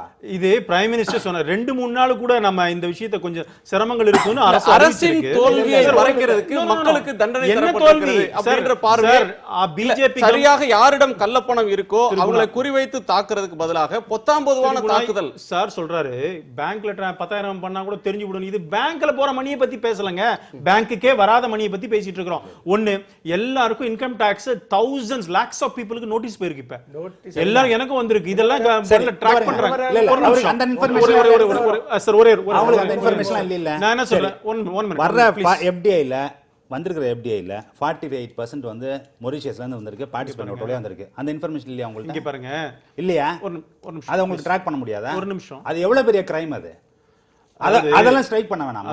இது இதெல்லாம் பண்ண மாட்டாங்கன்னு எப்படி இல்ல இல்ல அத வந்து நடவடிக்கை எடுக்கணும்னு சொன்னா சார் இது மேல நடவடிக்கை எடுக்க சொன்னா அத எடுத்துட்டு வா அப்படி எல்லாம் சொல்ல இல்ல ஐ டு அக்ரி பார்ட்டிசிபேட் நோட்டோ இல்ல மாதிரி அந்த மாதிரி கள்ளப்பணம் வரதையும் ஆக்ஷன் எடுக்கணும், அது ஒத்துக்கிறேன். ஆனா அதெல்லாம் முடிச்சிட்டு அப்புறம் வா அப்படி இதே எப்படி எடுக்கற அவனே ஏன் கேட்கல? இது என்ன நியாயமான பேச்சு? அதெல்லாம் முடிச்சிட்டு அப்புறம் நான் சொல்லல. நான் என்ன சொல்ல வரேன்னு கேட்டீங்க, பெரிய தொகை எங்க இருந்து எடுக்க? இல்ல அதாவது யார் பெரிய கிரைம் பண்றா, பணம் எங்க நிறைய இருக்குங்கறத முதல்ல ஸ்ட்ரைக் பண்ணுவீங்களா? உங்கள்ட்ட வந்து லிமிட்டட் ரிசோர்சஸ் பிரச்சனை, லிமிட்டட் பர்சனல் இருக்காங்க இல்லையா? இதுல வந்து லிமிட்டட் இன்டெலிஜென்ஸ் என்ன ஒரு டைமென்ஷன் இருக்கு. இன்னைக்கு மாத்திரம் பாதிப்பு இல்லை. நீங்க இதை பாருங்க, இப்போ உங்ககிட்ட கேஷ் இருந்ததுன்னா, இப்போ என்கிட்ட 20,000 ரூபாய் இருக்கு கேஷ், 500 ரூபாயில வச்சிருக்கேன் நான் நார்மல் எக்ஸ்பென்ஸில். நான் 3-4 தடவை பேங்க்குக்கு போனோம், இதை திருப்பி வாங்கணுமா? ஏன்னா 4,000 ரூபா தான் கொடுப்பாங்க. எல்லாமே லிமிட் 4,000 போட்டுட்டாங்க. ஏடிஎம்ல கூட 2,000 ரூபா தான் நான் ட்ரா பண்ண முடியும். அப்புறம் 4,000 ரூபா. வாட் இஸ் 4,000 ருபீஸ் இன்னைக்கு? அப்ப டெய்லி நான் ஏடிஎம் நடந்துட்டு இருக்கணுமா? இல்ல ஒரு ஃபேமிலியோட ஒரு ஃபேமிலிக்கு ஒரு வாரத்துக்கு 20,000 ஒரு நெருக்கடி நிலையில நெருக்கடிக்கு என்ன தேவையோ அவ்வளவு ஒரு நெருக்கடி யாரி வந்திருக்கு. இல்ல ஒரு வாரத்துக்கு 20,000 ரூபாய் வரைக்கும் டிராப் பண்ணலாம். அப்போ ஒரு மாதத்துக்கு வந்து 80,000 ரூபாய்க்கு மேலே செலவழிக்கக்கூடிய ஒரு ஃபேமிலியாக இருந்ததுன்னா அது நிச்சயமாக வந்து ஒரு அஃப்ளூவன்ட் ஃபேமிலி தான். அது வந்து they can afford to bear the brunt. அதில் என்ன ப்ராப்ளம்? அந்த பாயிண்ட் இல்லை. நான் முதல்ல லிசன் பண்ணுங்க. அதாவது டெய்லி வந்து இவ்வளோதான் நீங்கள் ட்ரா பண்ண முடியும். இனிஷியலி 2,000 ருபீஸ், அப்புறம் 4,000 ருபீஸ். அப்போ டெய்லி ஏடிஎம்க்கு போயிட்டு வந்துட்டு இருக்கணுமா? சரி, அது நடைமுறையில் அது யாரை டார்கெட் பண்றாங்க? பிளாக் மணி உள்ளவங்கள 4,000. இல்ல இதுல பின்னாடி ஒன்னு இருக்கு. பிளாக் மணி யாரு பின்னாடி இருக்கு? 4,000 ருபீஸ் என்ன ஜஸ்டிஃபிகேஷன்? நான் சொல்றேன் ஜஸ்டிஃபிகேஷன். நான் சொல்லட்டுமா? ஜஸ்டிஃபிகேஷன் கேஷிங் பேங்க்குள்ள கொண்டு வரணும்ங்கிறது பிளாக் மணி இருக்கு, வரவே முடியாது உள்ள. அதுக்கு தான் கம்ப்ளீட். இன்னைக்கு ஏடிஎம்ல சொந்த பேங்க் ஏடிஎம் போனீங்கன்னா 18,000 ருபீஸ் ட்ரா பண்ணலாம். வேற ஒரு பேங்க் ஏடிஎம் பண்ணால் 10,000 ருபீஸ். இதே ரொம்ப லோ லிமிட். இப்போ அதை விட லோவாக யூனிவர்ஸில் 4,000 ருபீஸ் கொண்டு வராங்க. 4,000 ருபீஸ் செலவழிக்கிறவனா பிளாக் மணி ஜெனரேட் பண்ணி இது எல்லா காலத்துக்கும் இல்லையா, குறிப்பிட்ட சில காலத்துக்கு மட்டும். 4,000 பெர்மனன்ட் 2,000 10 days 15 நாள்ல அதை ரிவ்யூ பண்றாங்க. 15 நாள்ல இல்ல நேத்திக்கு ஃபைனான்ஸ் மினிஸ்ட்ரியில கொடுத்திருக்க சர்க்குலர் சொல்லிருக்காங்க. What is 4,000 rupees? எனக்கு புரியல. What is is logic? ஒரு நிமிஷம் சார், நான் சொல்றேன். நான் சொல்றேன் 7,000 ஏதோ ஒரு லாஜிக் வேணும்ல. நான் சொல்றேன், சாமானிய மக்களுக்கு அரசாங்கம் மிடில் கிளாஸ் லோவர் மிடில் கிளாஸுக்கு அப்படியே சொல்லிருக்கு. இது வந்து எதனாலன்னு சொன்னா கருப்பு பணம் வச்சிருக்கிறோம் மாற்றணும்னு வந்து நீங்கள் சொல்கிறீங்க ஒரு நாள் வந்து கொடுத்துட்டு போங்க 10 லட்சம் பேர் 10 லட்ச ரூபா கூட மாற்றலான்னு சொன்னால் ஆளாளுக்கு பிரித்து ஆளாளுக்கு 1 லட்சம் 1 லட்சம் கொடுத்து மாற்றிட்டு வந்துடுவான். இப்போ அதுக்கு ஒரு இது வச்சதுனால தான் அந்த கருப்பு பணம் கூட இப்படி வந்துடக்கூடாதுங்கிற ஒரு எண்ணத்தினால தான் அப்படி பண்ணி இருக்குது. இதே நீங்கள் அரசு இப்போ ஒரு சொல்கிறாரு பொலிட்டிக்கல் டிசிஷன்ஸ்னா 2014 எலெக்ஷனுக்கு அப்புறம் நாங்கள் 14 தேர்தலை ஜெயிச்சிருக்கிறோம். அதனால ஜெயிச்சுட்டு தான் வந்துட்டு இருக்கிறோம். நாங்கள் தோல்வி பயத்தினாலேயோ அடுத்த தேர்தலில் தோத்துருவோம் இல்லை, மக்கள் எங்களுக்கு 14 எலெக்ஷன்ஸில் ஜெயிக்க வச்சிருக்கிறாங்க. அது கிடையாதுங்கிற நான். சரி, பீகார்லயோ டெல்லியிலயோ தமிழ்நாட்டிலயோ பெங்காலியோ ஜெயிக்காத இடமும் இருக்கு, ஜெயிச்ச இடமும் இருக்கு. நான் 14 சொல்லும் பொழுது 4ன்னு சொல்லல, 14 தேர்தலில் ஜெயிச்சாங்கிறது உண்மைதானே. அது ஒரு பார்வை. திரு மாலன் அவர்கள் சொன்னதிலிருந்து நம்ம விவாதத்தை அடுத்த கட்டத்துக்கு எடுத்துட்டு போகலாம். அவர் சொல்றது வந்து ஒரு கருப்பு பணம், ஒரு கணிசமான அளவிலான கருப்பு பணம் இதன் மூலமாக வெளியில வரும். இது ஒரு கணக்கிலிருந்து அப்புறப்படுத்தும், ஓரளவுக்கு இது வந்து வெற்றியை தரும்ன்ற ஒரு பார்வையை சொல்றார். இன்னொன்று, இந்த அரசு வந்ததிலிருந்தே இது எதேச்சியாக எடுத்த நடவடிக்கைன்னு இது பார்க்க முடியாது. தொடர்ச்சியாக கருப்பு பணத்தை ஒழிக்கிறதுக்கான பல்வேறு கட்ட நிலைகளில் இதை செஞ்சுட்டு வந்திருக்கிறாங்க. அதனுடைய நீட்சியாகத்தான் இந்த செயலை பார்க்கணும் அப்படின்ற பார்வையை முன்வைக்கிறார். இதில் ஒரு கன்சிஸ்டன்சி இருந்தது அப்படின்ற வாதத்தை நீங்கள் ஏற்கிறீங்களா? இல்லை, கருப்பு பணத்தை ஒழிக்கிறதுல வந்து இந்த அரசு கன்சிஸ்டண்டாக இருக்குன்னு நான் நினைக்கல. மாறாக ஒழிப்பதாக காட்டிக்கொள்வதில் கன்சிஸ்டண்டாக இருக்குது. அதில் ஒன்றும் எந்த சந்தேகமே கிடையாது. தொடர்ந்து அவங்க அந்த இமேஜை ப்ரொஜெக்ட் பண்ணுறது இருக்குல்ல, அதில் கன்சிஸ்டண்டாக இருக்காங்க. அசல் நடவடிக்கையில் எடுத்திருக்காங்களான்னு நீங்கள் பார்த்தீங்கன்னா சுப்ரீம் கோர்ட் பலமுறை சொல்லிட்டாங்க, பேங்க்ஸுக்கு வாராக்கடனில் 500 கோடி ரூபாய்க்கு மேலே பணம் கட்டாதவங்கள லிஸ்ட்டை வெளியிடுங்கன்னு சொல்லியிருக்காங்க. ஆனால் அவங்க லிஸ்ட்டையே வெளியிட மாட்டேன்னு அரசு மறுத்துக்கிட்டே இருக்குது. உச்சநீதிமன்ற அறிவுறுத்தியும் கூட லிஸ்ட்டையே வெளியிட மாட்டேன்னு மறுக்கிறாங்க. அப்போ மிகப்பெரிய அளவில் ஊழல் செய்தவங்க, மிகப்பெரிய அளவில் பேங்க் கடனை திரும்பி செலுத்தாதவங்க, அவங்களெல்லாம் பாதுகாத்துக்கிட்டு கூடிய அரசாக இந்த அரசு தான் இருக்குது. ஆனால் இந்த அரசு வந்து எல்லாமே வந்து உயரிய நோக்கங்களோடு செய்யணும்னு சொல்ல முடியாது. இந்த நடவடிக்கையினால என்ன பயன் வருங்கிறது, கேஷ் எக்கானமியில் பிளாக்கோட ரோல் எவ்வளோ இருக்குங்கிறது இருக்குல்ல, அது இன்னும் தீர்மானிக்கப்படாமல் இருக்குது. இன்னைக்கு இவர் நண்பர் சுட்டி காட்டின மாதிரி பெரும்பாலான கருப்பு பணம் வந்து இன்வெஸ்ட்மெண்ட்டாக மாறி இருக்கு ஆல்ரெடி. அது எல்லாமே கேஷாகவே இருக்குங்கிறதுக்கு எந்த விதமான கேரண்டியும் இல்லை. கேஷாக இருக்கக்கூடிய கருப்பு பணத்துடைய குவான்டிட்டியே குறைவாக தான் இருக்கும்னு தான் இன்றைக்கி எஸ்டிமேட் பண்ணக்கூடிய சூழ்நிலை இருக்குது. ஆனால் அந்த குறைவான குவான்டிட்டியை வெளில கொண்டு வரதுக்கு இது பயன்படும், அவ்வளோதான். இன்னொன்று வந்து நம்ம ஒரு எத்திக்கல் கொஸ்டின்ஸ் மட்டும் நம்ம கேள்வியை சேர்த்தே சொல்லிடுறேன்.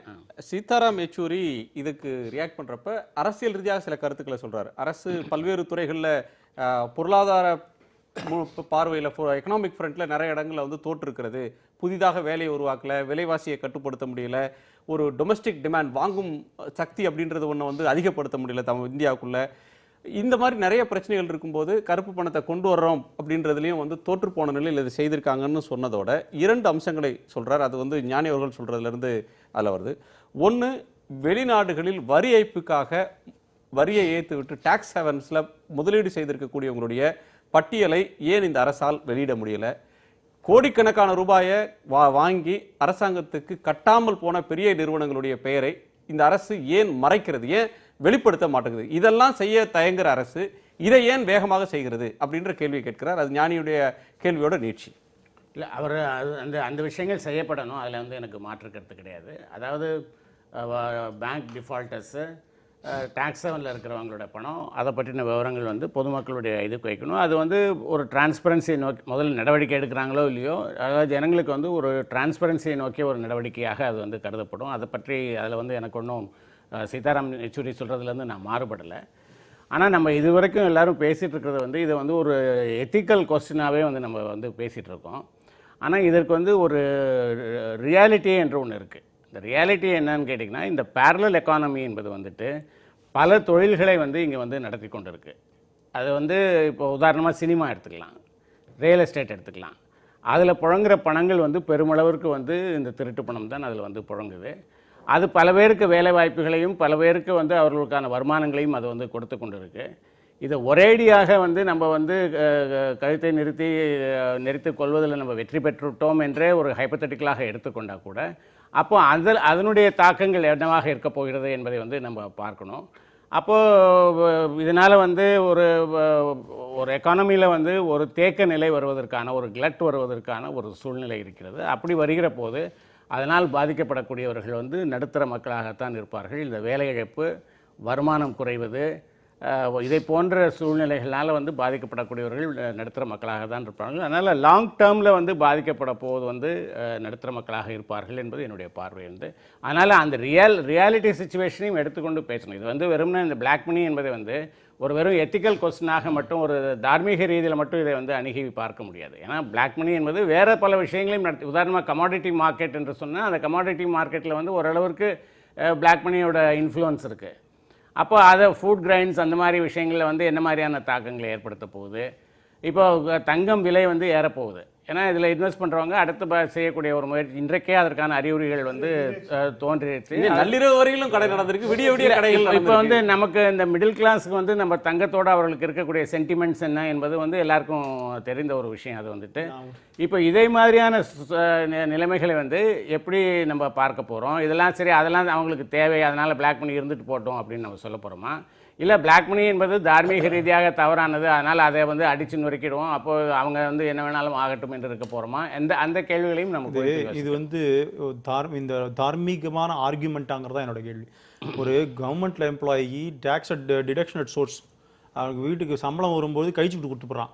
அவங்கெல்லாம் பாவம் கட்டுறவங்க பதில்ல இந்த மாதிரி வந்து அன்ஈவனாக எக்கனாமி வந்து இப்போ கீழே போயிட போகுது, இது ரியல் எஸ்டேட் பிஸ்னஸ் இதுவாகிட போகுதுன்னு பார்த்து பிளாக் மணியை விட்டோம்னா இவன் பணம் மாதம் ஒழுங்காக டேக்ஸ் கட்டுறாங்களா? அவங்களாம் முட்டாளா? அவங்கள பீனலைஸ் பண்ணலாமா? அப்போ இவங்களை ரிவார்டு பண்ணணும், இவங்களை அதுக்காக பிளாக் மணி இல்லைன்னா இப்படி ஆயிடுன்னு சொன்னா அப்போ பாகிஸ்தான் 3.5 லட்சம் கோடி விட்டுருக்கான், இன்னும் ஒரு 10 லட்சம் கோடி விட்டா கூட தான் எல்லார்ட்டையும் 500 ரூபாய் 1000 ரூபாய் நோட்டும் வச்சுக்கலாம். பட் எக்கானமி எப்படி போயிடும்? அப்ப இன்ஃப்ளேஷன் எங்க இருக்கும்? அந்த மாதிரி வந்தா பணம் அப்படி பார்த்தா எல்லாரும் ப்ரொடெக்ஷன் விடுவாண்டி தான் நோட்டை பேசுறேன். இதுல எத்திக்கல் ஜாஸ்தி பேச வேண்டாம். லீகல் டெண்டர்னு சொல்லும்போது அதுக்கு ஒரு சாங்டிட்டி உண்டு, பப்ளிக் ஃபெய்த். இது வந்து ஆக்சுவலி இது ஐஓயு தானே, கையெழுத்து போடுறாரு. Reserve Bank of India governor கையெழுத்து போடுறாரு. IOU is piece of paper per se, அந்த பீஸ் ஆஃப் பேப்பருக்கு வேல்யூவே கிடையாது. ஆனால் since it is a legal tender, it has got a value of 500 rupees. If you return it to the extent possible, eventually அதுக்கு gold ஈக்குவலும் திருப்பி தரணும். நீங்கள் திருப்பி கொண்டு எனக்கு வந்து பணம் வேண்டாம்னு கொண்டு போனீங்கன்னா அதுக்கு கோல்டு ஈக்குவலும் திருப்பி தரணும். That is understanding with Reserve Bank of India governor. இப்போ லீகல் டெண்டருக்கு அந்த சாங்டிட்டியே போயிடுச்சு. இப்போ 500 ரூபாயை நீ வந்து வாட் இஸ் 500 ரூபாய் டுடே? எனக்கு மெயின் அப்ஜெக்ஷன் வந்து 500 ரூபாயை நீங்கள் கொண்டு வந்தது இது மிகவும் தவறு. ஏன்னா 500 ரூபாய் ஹேஸ் நோ வேல்யூ டுடே. 500 ரூபாய் செல்லாததாக அறிவிச்சிருக்கே கூடாது. நீங்க 1000 கொடுத்துருக்கலாம், சரி, டிமானிட்டேஷன் பண்ணிருக்க வேண்டுமானால் டிமானிட்டேஷன் பண்ணிருக்கேன்னு உங்களுக்கு கம்பல்சரி இருந்ததுன்னா 1000 ரூபாயை பண்ணுங்க. 500 rupees பண்றதுல ஒரு ஜஸ்டிஃபிகேஷன் கிடையாது. பப்ளிக் வந்து இன்னைக்கு லீகல் டெண்டருக்கு மேல உள்ள ஃபெய்த்தே போறதுக்குள்ள 1000 ரூபாய் லீகல் டெண்டர்னா என்ன பண்றது? இருக்கட்டும், ஹை வேல்யூ சொல்லிடுங்க.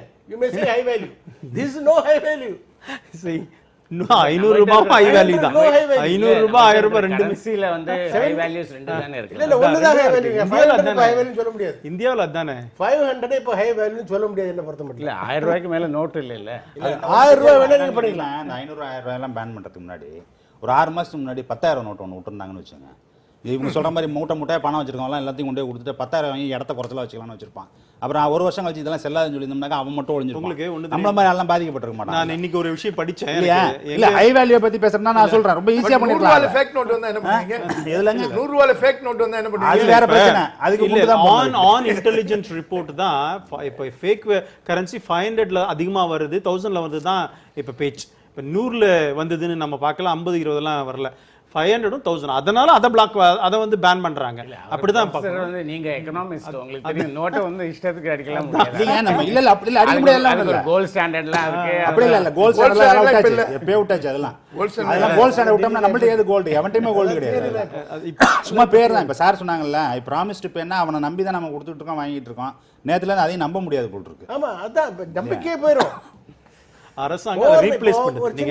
நீங்க சொல்ற 500 ரூபாய், நீங்க கொடுக்குற 500 ரூபாய்க்கு இன்னொரு 500 ரூபாவோ 2000 ரூபாய் கொடுக்குதே. ஒரு சின்ன எக்ஸாம்பிள் இல்ல, ரீப்ளேஸ் பண்ணலாம். நேத்து 9 மணிக்கு அனௌன்ஸ் ஆச்சு இல்லையா? நான் 8:45 மணிக்கு ஒரு ஏடிஎம்ல போய் நான் எடுக்கல, எனக்கு கார்டை போட்டு 18,000 ரூபாய் எடுத்து பேக்ல வந்து சந்தோஷம் வந்துகிட்டு இருக்கேன். வித்தின் 15 minutes நியூஸ் வருது, ஒரு 18,000 rupees it is just junk. எவ்வளவு ஷாக் ஆகும். எல்லாம் 500 rupees இல்ல 500 rupees. அதான் அவ்வளவு 500 தானே கிடைக்குது. ஏடிஎம்ல 500 தானே கிடைக்குது, வேற ஒண்ணும் கிடைக்காது. நீங்க இல்ல, எல்லோருக்கும் இதுல ஆதங்கம் இருக்கு, எல்லோருக்கும் கோபம் இருக்கு, எல்லோருக்கும் ஒரு ஏமாற்றம் இருக்கு, எல்லோருக்கும் ஒரு எதிர்பார்ப்பு இருக்கு, எல்லாமே கலந்த ஒண்ணா இருக்கு. நேத்து அந்த 18,000 தான் இருக்கு.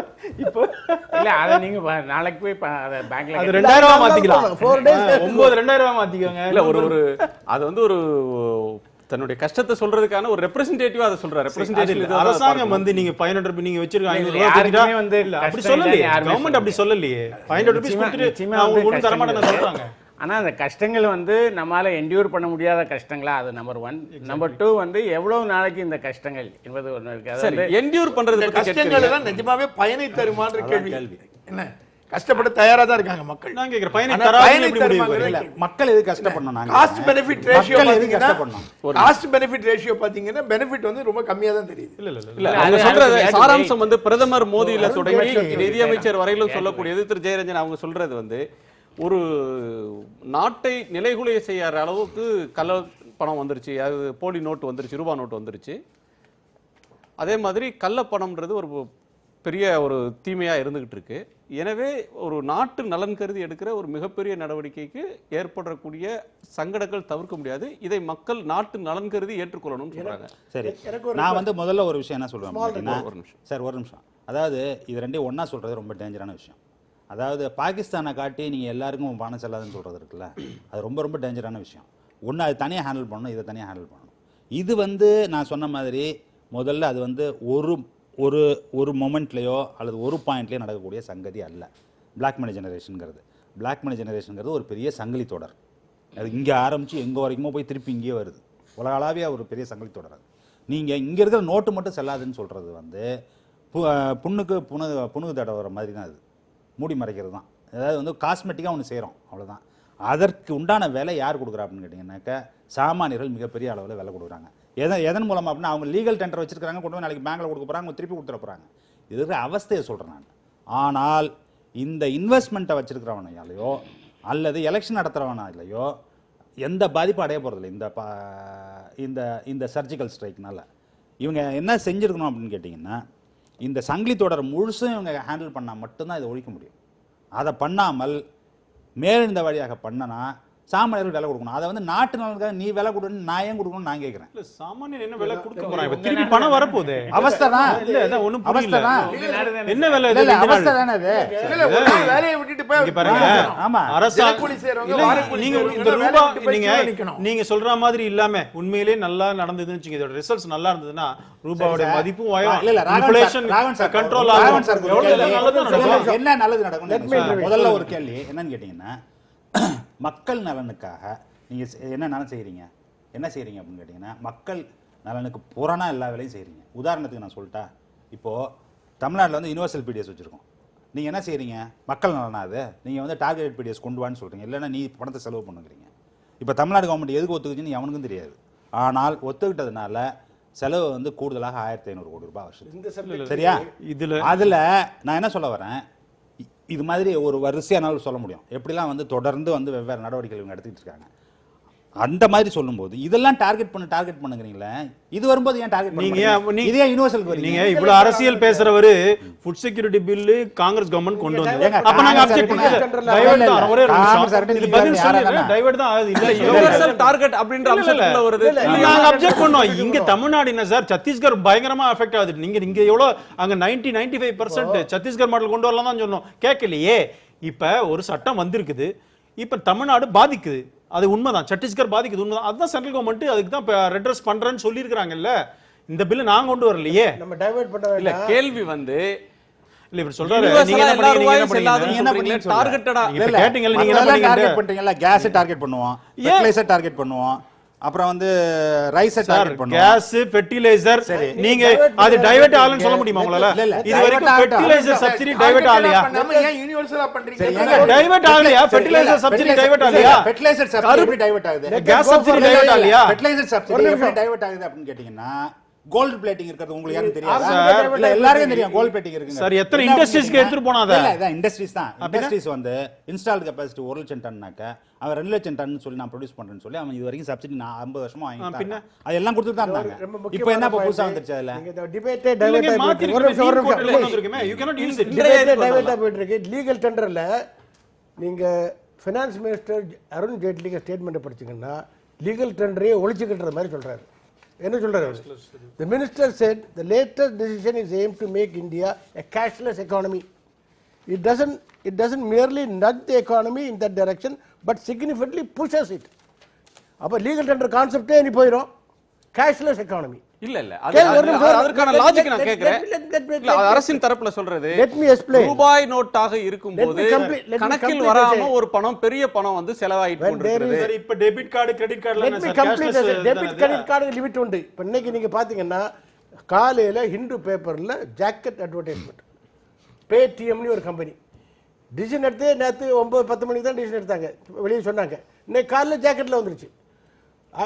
இதுவரை 15% தான் கேஷ்லெஸ் இதில் வந்திருக்காங்க, 100% ஆக்கணும் அப்படின்ட்டு 2 இதில் அட்வர்டைஸ்மெண்ட் இருக்காரு. And is thanking the prime minister, thanking the BJP, thanking the government.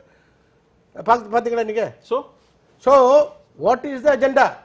The question is what is the agenda? இல்லை பேடிஎம் முன்னாலே இருக்காது. பேடிஎம் வந்து சின்னதாக இருந்துகிட்டு இருக்கு, கொஞ்சம் பேர் பண்ணலாம். இப்போ you are pushing, you are significantly pushing. யாருக்குமே தெரியாம அது நார்மலி வந்துகிட்டு இருக்கட்டும். why are you pushing it? இல்ல 60 மில்லியன் டிரான்சாக்ஷன்ல இருந்து 1 பில்லியன் டிரான்சாக்ஷன் போயிடுவாங்கறான். எதுக்கு? அது ஒரே ஒரு ஆளு. This is absolutely atrocious. Cashless economy வேணும்னு சொல்றோம் நம்ம. அதுக்கு உண்டான ஏற்பாடு என்ன பண்றோம்? ஒண்ணும் இல்ல. இப்போ காருக்கு நான் டீசல் போடுறேன், என் கார்டை கொடுத்தேன்னா 2000 ரூபாய் எடுத்துட்டு நீ வீட்டுக்கு அனுப்பிச்சிடறான். ஆனா 3 நாள் கழிச்சு ஒரு மெசேஜ் வருது, என்னன்னா 270 ரூபாய் எடுத்துருக்காங்க. இது கார்டை யூஸ் பண்ணதுக்கு. கார்டை யூஸ் பண்றதுக்கு எதுக்கு இவங்க சார்ஜ் பண்றாங்க? கேஷ்லெஸ் எக்கானமி வேணும்னு சொன்னா கேஷ்லெஸ் எக்கானமி வரல. நீங்க 22 கோடி காசை ரூபே கார்டு இருக்கு இப்ப. இல்ல அதே மாதிரி அதுல ரீஃபண்ட் பண்றதும் இருக்கு சார். இல்ல நான் என்ன சொல்றேன், நீங்க பாலிசி நீங்க என்ன பாலிசி சில கிரெடிட் கார்ட்ஸை யூஸ் பண்ணி போட்டீங்கன்னா உங்களோட அந்த டாக்ஸ் காம்போனன்ட் வந்து அவங்க ரீஃபண்ட் பண்றதும் நடக்குது. அது வந்து அது நான் போய் அது தேடி பார்த்துட்டு இல்ல தேடி பார்த்து நான் என் காருக்கு அப்படி இல்ல தான். அது வந்து அவன் கார்ப்பரேட் கொடுக்குற இன்சென்டிவ். அதை விடுங்க, நான் என்ன சொல்ல வரேன், இல்ல, நீங்க வந்து ஒரு பாலிசி அரசாங்கத்துக்கு சொந்தமான கேஷ்லெஸ்னா நீங்க என்ன செய்யணும்? கார்டு எந்த கார்டு டிரான்சாக்ஷன் நீ சார்ஜ் பண்ண கூடாது. இல்ல லாஜிக் அவர் கேக்குறதோட லாஜிக் வந்து ஒரு அரசு இல்ல ஒரு நிமிஷம், முக்கியமான கேள்வி அது இல்ல. முக்கியமான கேள்வி, இந்தியன் பாப்புலேஷன்ல எத்தனை பெர்சன்டேஜ் நீங்க கேஷ்லெஸ் ஆக்க முடியும்? நான் என்ன கேக்குறேன், கேள்விதான் ஜன்தன் வரும்போது ஜன்தன் அக்கவுண்ட் வரும்போது இப்படிதான் கேட்டீங்க. என் ஜன்தன் அக்கவுண்ட்ல என்ன நடக்குதுன்னு தெரியும், அதை பத்தி சொல்ல வரல. அதை விடுங்க, அது physical account. This is cashless. ஒரு நிமிஷம். இல்ல முதல்ல பேங்க் அக்கவுண்டே கிடையாம தானே இருந்தாங்க. இப்போ பேங்க் அக்கவுண்ட் ஃபினான்ஷியல் இன்க்ளூஷன்ன்றது ஒண்ணு மன்மோகன் சிங் காலத்துல இருந்து தொடர்ந்து பேசிட்டு இருக்காங்க. எல்லாரும் ஃபினான்ஷியல் நான் என்ன லிட்ரேசி சொல்றேன், கேஷ்லெஸ் நமக்கு பழக்கமே இல்லங்கறீங்க. டெபிட் கார்டு யூஸ் பண்றோம், கிரெடிட் கார்டு யூஸ் பண்றோம். Who is using it? How many people? Sir அதுதான் சார், how many please நீங்க சிட்டியை பத்தி பேசிட்டு இல்ல, இருக்கீங்க. ஒரு நிமிஷம். ரூபே கார்டு எப்படி இஷ்யூ பண்ணி? ரூபே கார்டு இந்த மாதிரி வந்து initiatives ரூபே கார்டு எப்படி வந்தது? ஜன்தன் யோஜனால வந்து அத்தனை பேருக்குமே கொடுத்துருக்கோமே ரூபே கார்டு. இல்ல பாருங்க, You don't know the real India. இந்த பாருங்க, ரியல் இந்தியா என்ன percentage தான் பண்ண முடியும்? சார் இன்னைக்கு உள்ள இது பிரச்சனைக்கு வந்துடலாம். திரு ஞானி குருமூர்த்தி அவர்கள் எழுதியிருக்கிற ஒரு கருத்து, நரேந்திர மோடியின் துல்லிய தாக்குதல் அப்படின்னு சொல்றதுல கணக்கில் இல்லாத பணத்தை தாங்களே முன்வந்து தெரிவித்து அதற்கான வரியையும் அபராதத்தையும் கட்டுவதற்கு வாய்ப்பளிக்கப்பட்டது. அந்த வாய்ப்பை பயன்படுத்தி கொள்ளாமல் அரசால் என்னதான் செய்துவிட முடியும் என்கிற இருமாப்புடன் கருப்பு பணத்தை பதுக்கி வைத்திருந்தவர்கள்தான் இந்த முடிவால் பாதிக்கப்படுவார்களே தவிர சாமானியர்கள் அல்ல. இந்த 2 விதமா பார்க்கலாம். என்னன்னா, இந்த மாதிரி வாலண்டரி டிஸ்க்ளோஷருக்கு அலோவ் பண்ணியும் கூட நிறைய பேர் வராதுக்கு காரணம் அவங்க கேஷாக பதுக்கி வச்சிருக்கல, ஆல்ரெடி இன்வெஸ்ட்மெண்ட்டில் போட்டாங்க. கேஷாக பதுக்கி வச்சிருந்தா தான் அவங்க வந்து வாலண்டரி டிஸ்க்ளோஷர் பண்ண முடியும். அதனால தான் அவங்க வரல அப்படின்னு பார்க்கலாம். அப்போ இப்போவும் அவங்க எப்படி பாதிக்கப்படுவாங்க? இப்போவும் பாதிக்கப்படுறது கம்மியாக தானே இருக்கும். இல்ல நீங்க ஒரு பிசினஸ்மேன் பண்ண முடியும், எக்கானமியை இன்ஃப்ளூயன்ஸ் பண்ணும். சார் ஒரு நிமிஷம். கேஷ் அவங்க கிட்ட பணம் இல்ல. சாதாரண ஜனங்க கேட்கிற கேள்வி நான் பதில் சொல்றேன். இந்த கருப்பு பணம்னு வச்சிருக்கிறவங்க மூட்டை மூட்டையாக கட்டி வைக்கிறாங்க. எல்லாரும் அப்படி கருப்பு பணம் பல்வேறு வடிவங்கள்ல பதுங்கி இருக்கு. அது ரூபா நோட்டா மட்டும் இல்ல, ஆனா மற்ற வடிவங்கள்ல அவர் சொல்றாரு, ரூபா நோட்டா மட்டும் எனக்கு ஒரே ஒரு நிமிஷம் சொல்ல பண்ணுங்க, நான் அதுக்கு பதில் சொல்றேன். நகையாக இருக்கு, ரியல் எஸ்டேட்டாக இருக்கு, மற்ற பத்திரமாக இருக்கு, ஷேராக இருக்கு. ஆனா அதெல்லாம் தொடாம இதை மட்டும் தொடுவது கிடையாதுங்கிற நான் அதுதான் சொல்ல வரேன். அதுக்கெல்லாம் உங்களுக்கு ட்ராக் பண்ண முடியும். இன்னொன்னு நீங்க சொன்னீங்கல்ல, Track பண்ணி ஒண்ணும் பண்ண மாதிரி தெரியலையே. Please allow me. இப்போ நீங்க ஒரு பிசினஸ் மேன் இந்த மாதிரி கருப்பு பணம் வச்சிருந்தாருன்னா அவர் என்ன பண்ணுவாரு, நான் வந்து 1 கோடி ரூபாய் சம்பாரிச்சேன், காட்டல, இந்தாங்க ஃபைன் 45 லட்சம், மீதி 65 லட்சம் இந்த வந்து அவர் 55 லட்சத்தை வந்து ஒயிட்டா மாத்திக்க முடியும். ஒரு அரசியல்வாதி அல்லது வேற இந்த ஒரு பியூரோக்ரசி அவங்கெல்லாம் வந்து பல கோடி வச்சிருந்தாங்கன்னு வச்சுக்கோங்க, அவங்க என்னன்னு அவங்க சோர்ஸ் ஆஃப் இன்கமிங் தெரியணும்ல. இவங்க பிசினஸ் காட்டுவாங்க. இல்ல இங்க பாருங்க, ட்ராக் பண்ண ஆரம்பிச்சிருவாங்க. நீங்க இன்னைக்கு கேட்கல. அரசாங்கம் ஒரு விஷயத்துல ஒன்ஸ் நீங்க போய் 100 கோடி ரூபாய் போட்டீங்கன்னா, நான் ஒரு அரசியல்வாதி, 100 கோடி ரூபாய் வந்து போட்டேன்னா என்ன வாட்ச் பண்ண சேர்ந்து தான் வருது. இல்ல புரியுதுங்க, நான் என்ன சொல்றேன், எனக்கு பின்னாடியே நோட்டீஸ் வரலாம் வாய்ப்பு இருக்குது. அதனால பயப்பட்டுருப்பாங்க. யாரும் இல்ல. எனக்கு மொரிஷியஸ் சொல்லி FDIல போடும்போது நான் எதுங்க உங்கள்ட்ட வந்து 45 ரூபாய் கட்டணும்? ஏன்னா பைத்தியக்காரனே. நான் எவ்வளவு கஷ்டப்பட்டு சம்பாரிச்சிருக்கேன் 1 கோடி ரூபாய். நான் கூட உங்கள்ட்ட வரி கட்டுறதுக்கு சம்பாரிச்சேன். நான் FDIல வந்து நீங்களே திறந்து விடுறீங்க, வாப்பா இன்னும் நிறைய வாங்கப்பாங்கிறீங்க. நான் இது அதை விட்டுட்டு உங்கள்ட்ட எவ்வளவு செக் அண்ட் பேலன்ஸ். இப்ப பிளாக் மணி பில்லு கொண்டு வந்ததும் ஆக்ட் கொண்டு வந்ததும் சரி, பல நாடுகளோட டபுள் டாக்ஸ் அக்ரிமெண்ட்டும் போட்டிருக்குது இந்த கவர்மெண்ட் தான். நீங்க இதை பத்தி சொன்னீங்க, SITல கொடுத்தாச்சு சார். SITல கவர்டு இதுல சுப்ரீம் கோர்ட்ல கொடுத்தோம். அவன் சுப்ரீம் கோர்ட் சொன்னாங்க நீங்க SITல கொடுன்னு. ஆல்ரெடி SIT அது சுப்ரீம் கோர்ட் SIT கொடுத்த உடனே SIT சொன்னாங்க இந்த லிஸ்ட் ஏற்கனவே கவர்மெண்ட் எங்கள்கிட்ட கொடுத்துருக்கு மோடி கவர்மெண்ட்னு சொன்னாங்க. நீங்க ஒன்றும் புதுசா ஆனா சுப்ரீம் கோர்ட் நீங்க கொடுக்கலன்னாங்க. அவங்க சொன்னாங்க, ஷா சொன்னாரு இது ஏற்கனவே கவர்மெண்ட் கொடுத்துருச்சேன். அந்த மாதிரி லிஸ்ட் ஆல்ரெடி இருக்கு. நீங்க நினைக்கிற மாதிரி இல்ல, கொடுக்கலன்னு சொல்லல, கொடுத்திருக்கு. விஜய் மல்லையாக்குல இருந்து எல்லாத்தையும் ஆக்ஷன் எடுத்துட்டு தான் இருக்கோம். டிபேட்டுக்காக நம்ம சொல்ல வேண்டாம். நடைமுறை என்னன்னு உங்களுக்கு தெரியும், எனக்கு தெரியும். என்ன அப்படின்னு கேட்டீங்கன்னா, ஒரு இண்டஸ்ட்ரியலிஸ்ட் இருக்காரு, அவர்கிட்ட வந்து இந்த மாதிரி அண்டர் இன்வைஸ் பண்ணி ஓவர் இன்வைஸ் பண்ணி இவ்வளோ பணம் வெளியில் போயிருக்குங்கிறது நல்லா தெரியும் அப்படின்னு சொல்ல, அவங்களுக்கு லாபி இல்லையா? அவங்களால ஒன்றும் செய்ய முடியாதா? அவங்க என்ன செய்கிறாங்க அப்படின்னு கேட்டிங்கன்னா, நீ என்ஃபோர்ஸ்மெண்ட் டைரக்டரேட்டை தானே நீ ரைட் பண்ணுவேன், என்ஃபோர்ஸ்மெண்ட் டைரக்டரேட் ஆஃபீஸ் விட்டுக்கு CBI விட்டு ரைட் பண்ணுறது. அப்போ என்ன ஆகும்? அது அப்படியே நிற்கும். அப்படி தான் நின்றுது. அது இது வந்து என்ன இது என்ன நடைமுறை? என்ன ராவன் சார் தெரியாது? அது நடைமுறை இல்ல. 60 வருஷமா நடந்துட்டு 7 வருஷமா நடந்துட்டு இருக்கு. நம்பகத்தன்மை இல்லாம சிஸ்டம் முழுக்கவே கொலாப்ஸ் பண்ண கூடாது. என்ன நடந்துட்டு இருக்கு தொடர்ந்து? நல்ல ஆபீசர்ஸ்லாம் இல்லையா? அதான் நடக்கும். ஏன்னு கேட்டீங்கன்னா, இப்போ ஒண்ணும் இல்ல, கருப்பு பணத்தை ஒழிச்சிரும் இதெல்லாம் நிறுத்திட்டோம்னா கருப்பு பணம் ஒழிச்சிருவோங்கிறோமே. இப்போ இறங்கி நான் போறேன் கார்ல, போனோன்னா ஒரு டிராஃபிக் கான்ஸ்டபிள் நிறுத்துறாருன்னு வச்சுங்க. சரி, நான் அவசரமா வீட்டுக்கு போனேன், 100 ரூபாய் கொடுக்க மாட்டேன்னா அவர் வாங்காம போயிடுவாரா? அல்லது நாளைக்கு ஒரு பட்டா வாங்கணும், எனக்கு 2000 ரூபாய் கொடு அப்படின்னு சொன்னாங்க, கொடுக்க முடியும். 2000 ஒரு வெயிட்ல கொண்டு காட்ட போறாரா? இல்ல இந்த இடத்தை நான் கொண்டு விக்கிறேன்னு வச்சுங்க, இடத்தை மொத்த எஸ்டாப்லிஷ்மென்ட் அப்படி சொல்லாதீங்க, தப்பு. இல்ல இல்ல 20% எஸ்டாப்லிஷ்மென்ட் கல்ச்சரல் ப்ராப்ளம். இல்ல அது என்ன ப்ராப்ளம்னா, கல்ச்சரல் ப்ராப்ளம் வந்து இந்த இமேஜ் எகானமி வந்து எப்படி அட்ரஸ் எவ்வளவு பேர் நியாயமா இருக்காங்க, ஒரு கல்ச்சுரல் ப்ராப்ளம். சார் எவ்வளவு பேர் நியாயமா யோகியமா இருக்காங்க, சின்சியரா இருக்காங்க. அப்ப அதுக்கு வந்து பாலிட்டிஷியன்ஸ் இல்ல எல்லாரும் பிராண்ட் பண்ணல, ரிஃபார்மர்ஸ் வேணும். எல்லாரும் பிராண்ட் அப்போ பண்றீங்க. நான் என்ன சொல்ல வரேன் கேட்டீங்கன்னா, இந்த பிரச்சனை நம்ம எப்படி அணுகணும்? ஒண்ணு, இது வந்து எண்டமிக்கான ப்ராப்ளமா இருக்கு, ஆல் பெர்வேசிவா இருக்குங்கிறத நம்ம முதல்ல புரிஞ்சுக்கணும். அதை விட்டுட்டு நான் வந்து இத பண்ணனா எல்லாம் முடிஞ்சு போச்சுன்னு நினைக்கிறது ரொம்ப ரொம்ப அப்படி முடிஞ்சு போச்சுன்னு யாரும் சொல்லவே இல்ல. ரெண்டாவது வந்து என்ன எண்டமிக்கான ப்ராப்ளம் அதை புரிஞ்சுக்கலன்னு யாரும் சொல்லவே இல்ல. இல்ல புது நோட்டு வர்றதுனால லஞ்சம் வாங்குற நிறுத்த போறானா? அதான் சார், அது கல்ச்சரல் ப்ராப்ளம். அது என்ன செய்ய போறான்? அது பாலிட்டிஷியன்ஸால கரெக்ட் பண்ண முடியாது, அதுக்கு ரிஃபார்மர்ஸ் வேணும். அப்போ அண்ணா ஹசாரி மாதிரி ஒரு ஆள் வந்து அப்ப என்ன அப்படின்னு கேட்டீங்கன்னா, அரவிந்த் கெஜ்ரிவால் ஒருத்தர் வந்து ஓட்டு வாங்கிட்டு போயிடுவாரு. அதான் நடக்கும். அதான் சொல்றேன். அது நீங்க when you are not ready to get reformed, who can you reform? இல்ல கேள்விக்கு இது வரை பதில். அதுதான் core of the subject. Cashless எக்கானமியா மாற்ற முடியுமா இந்தியாவை? அதை டிபேட் பண்ணுவோம். முடியும் 30 வருஷத்துல. முடியாது 30 வருஷத்துல முடியும். இந்த செப்டம்பர்ல பண்ண முடியுமா? சரி, 3 அம்சத்தை நம்ம விவாதிக்கலாம். 3 அம்சங்கள் விவாதிக்கணும். 3 அம்சங்கள் இருக்கு. அது முக்கியமானது. முடிஞ்சிருக்கே. இவ்வளவு பண்ணிருக்கேன். What is the percentage? Sir 100% க்கு போலாம் சார். போக முடியாது. It is growing up. பெசிமிஸ்டிக்கா எங்க முடியும்? பிளாஸ்டிக் தான் சொல்ற எக்ஸாம்பிள் சொன்னேன். இவ்வளவு பண்ணி இருக்கோம், அந்த ரோட்ல போய் இருக்கறேன்னு சொல்றேன். எங்க போய் இருக்குது? என்ன சார் நீங்க இமேஜினேஷன் பண்றீங்க? இல்ல இமேஜினேஷன் இல்ல, practically speaking. யங்ஸ்டர்ஸ் இந்த மாதிரி போன வச்சு அடிக்கறாங்களே தவிர மற்றவங்க எங்க போயிருக்கு? இப்பெல்லாம் எம்ப்ளாயிஸ் எல்லா கம்பெனி எம்ப்ளாயிஸ்க்கும் பேங்க்ல போட்டுறாங்க, அந்த கார்டு யூஸ் பண்றாங்க, டெபிட் கார்டு தான் யூஸ் பண்றாங்க. இல்ல 15% கம்பெனி எம்ப்ளாயா இல்ல even at the people at the lower ranks வந்து என்னோட டிரைவருக்கு பேங்க் அக்கவுண்ட் இருக்கு, என்னோட வீட்ல வேலை செய்யறவங்க பேங்க் அக்கவுண்ட் இருக்கு. சோ இது வந்து வறுமை கோட்டு இது வந்து 5 வருஷத்துக்கு முன்னால கிடையாது. It will be keep growing. we have to make it dynamic so that it can grow faster. அதுல வந்து என்ன தப்பு இருக்கு அதுல வந்துட்டு? இவங்க சொல்றதுன்னா வெஜிடபிள் வாங்குறதுக்கே டிடி போட்டு கொடுக்கணும் இனி. வேண்டியதில்லை, வெஜிடபிள் வாங்குறவன்ட்டு கிரெடிட் கார்டு கொடுங்க. என்ன கிரெடிட் கார்டு? வெஜிடபிள் வாங்குற கிரெடிட் கார்டு. ஏன் நீங்க ரிலையன்ஸ் ஷாப்ல போய் வாங்கலாம், பிக் பாஸ்கெட்ல வாங்கலாம். Why should I?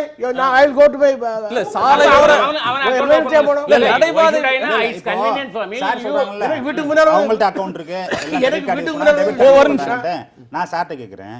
இப்போ இந்த பேரலெல்லாம் நடக்குதுல்ல ஒரு சிஸ்டம், அந்த பேரல் சிஸ்டத்தில் கார்டை யூஸ் பண்ண அக்செப்ட் பண்ணுவாங்களா? இப்போ ஒன்றும் இல்லை, இப்போ நான் சொன்னேன்ல, இல்லை இப்போ தாசில்தார் ஆஃபீஸ் போகிறேன் நான், ஒரு பட்டா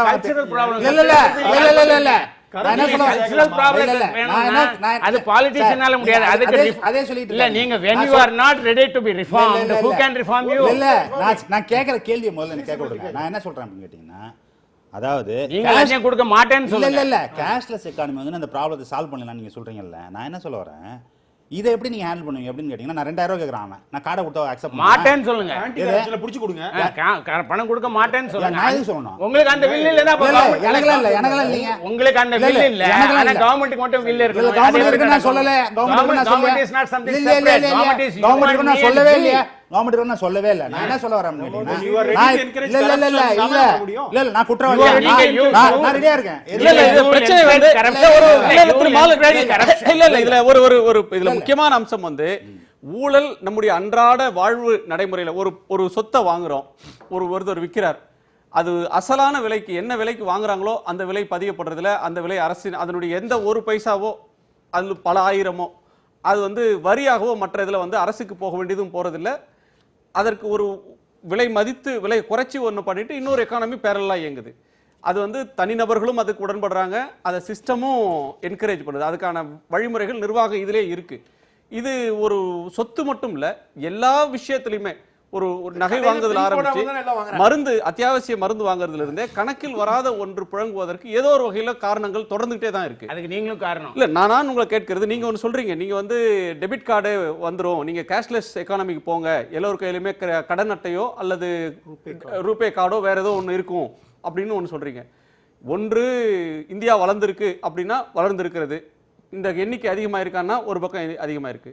இது இந்த வளர்ச்சியின் எந்த பலனுக்கும் வராத கோடிக்கணக்கான கிராமத்து மனிதர்கள், கிராமத்துக்குள்ளே இருக்கிறவங்க, இன்னமும் ஒரு பேங்க் வாசலுக்குள்ள போகாத மனிதர்கள் இந்தியால எத்தனையோ கோடி இருக்கிறாங்க. கொண்டு செலுத்துவதற்கான ஒரு முதல் நடவடிக்கையாக இது ஏன் இருக்கக்கூடாதுன்னு தான் என்னுடைய கேள்வி. சாதாரண கிராமத்துல அதை நம்ம அவர்களை அங்க வங்கிக்குள்ள எடுத்துக்கொண்டு போக வேணும். அதுக்கு நாளைக்கு முடியாது, நாளன்னைக்கு முடியாது, அடுத்த வருஷம் முடியாது, ஆனா ஒரு 20 வருஷத்துல முடியும்.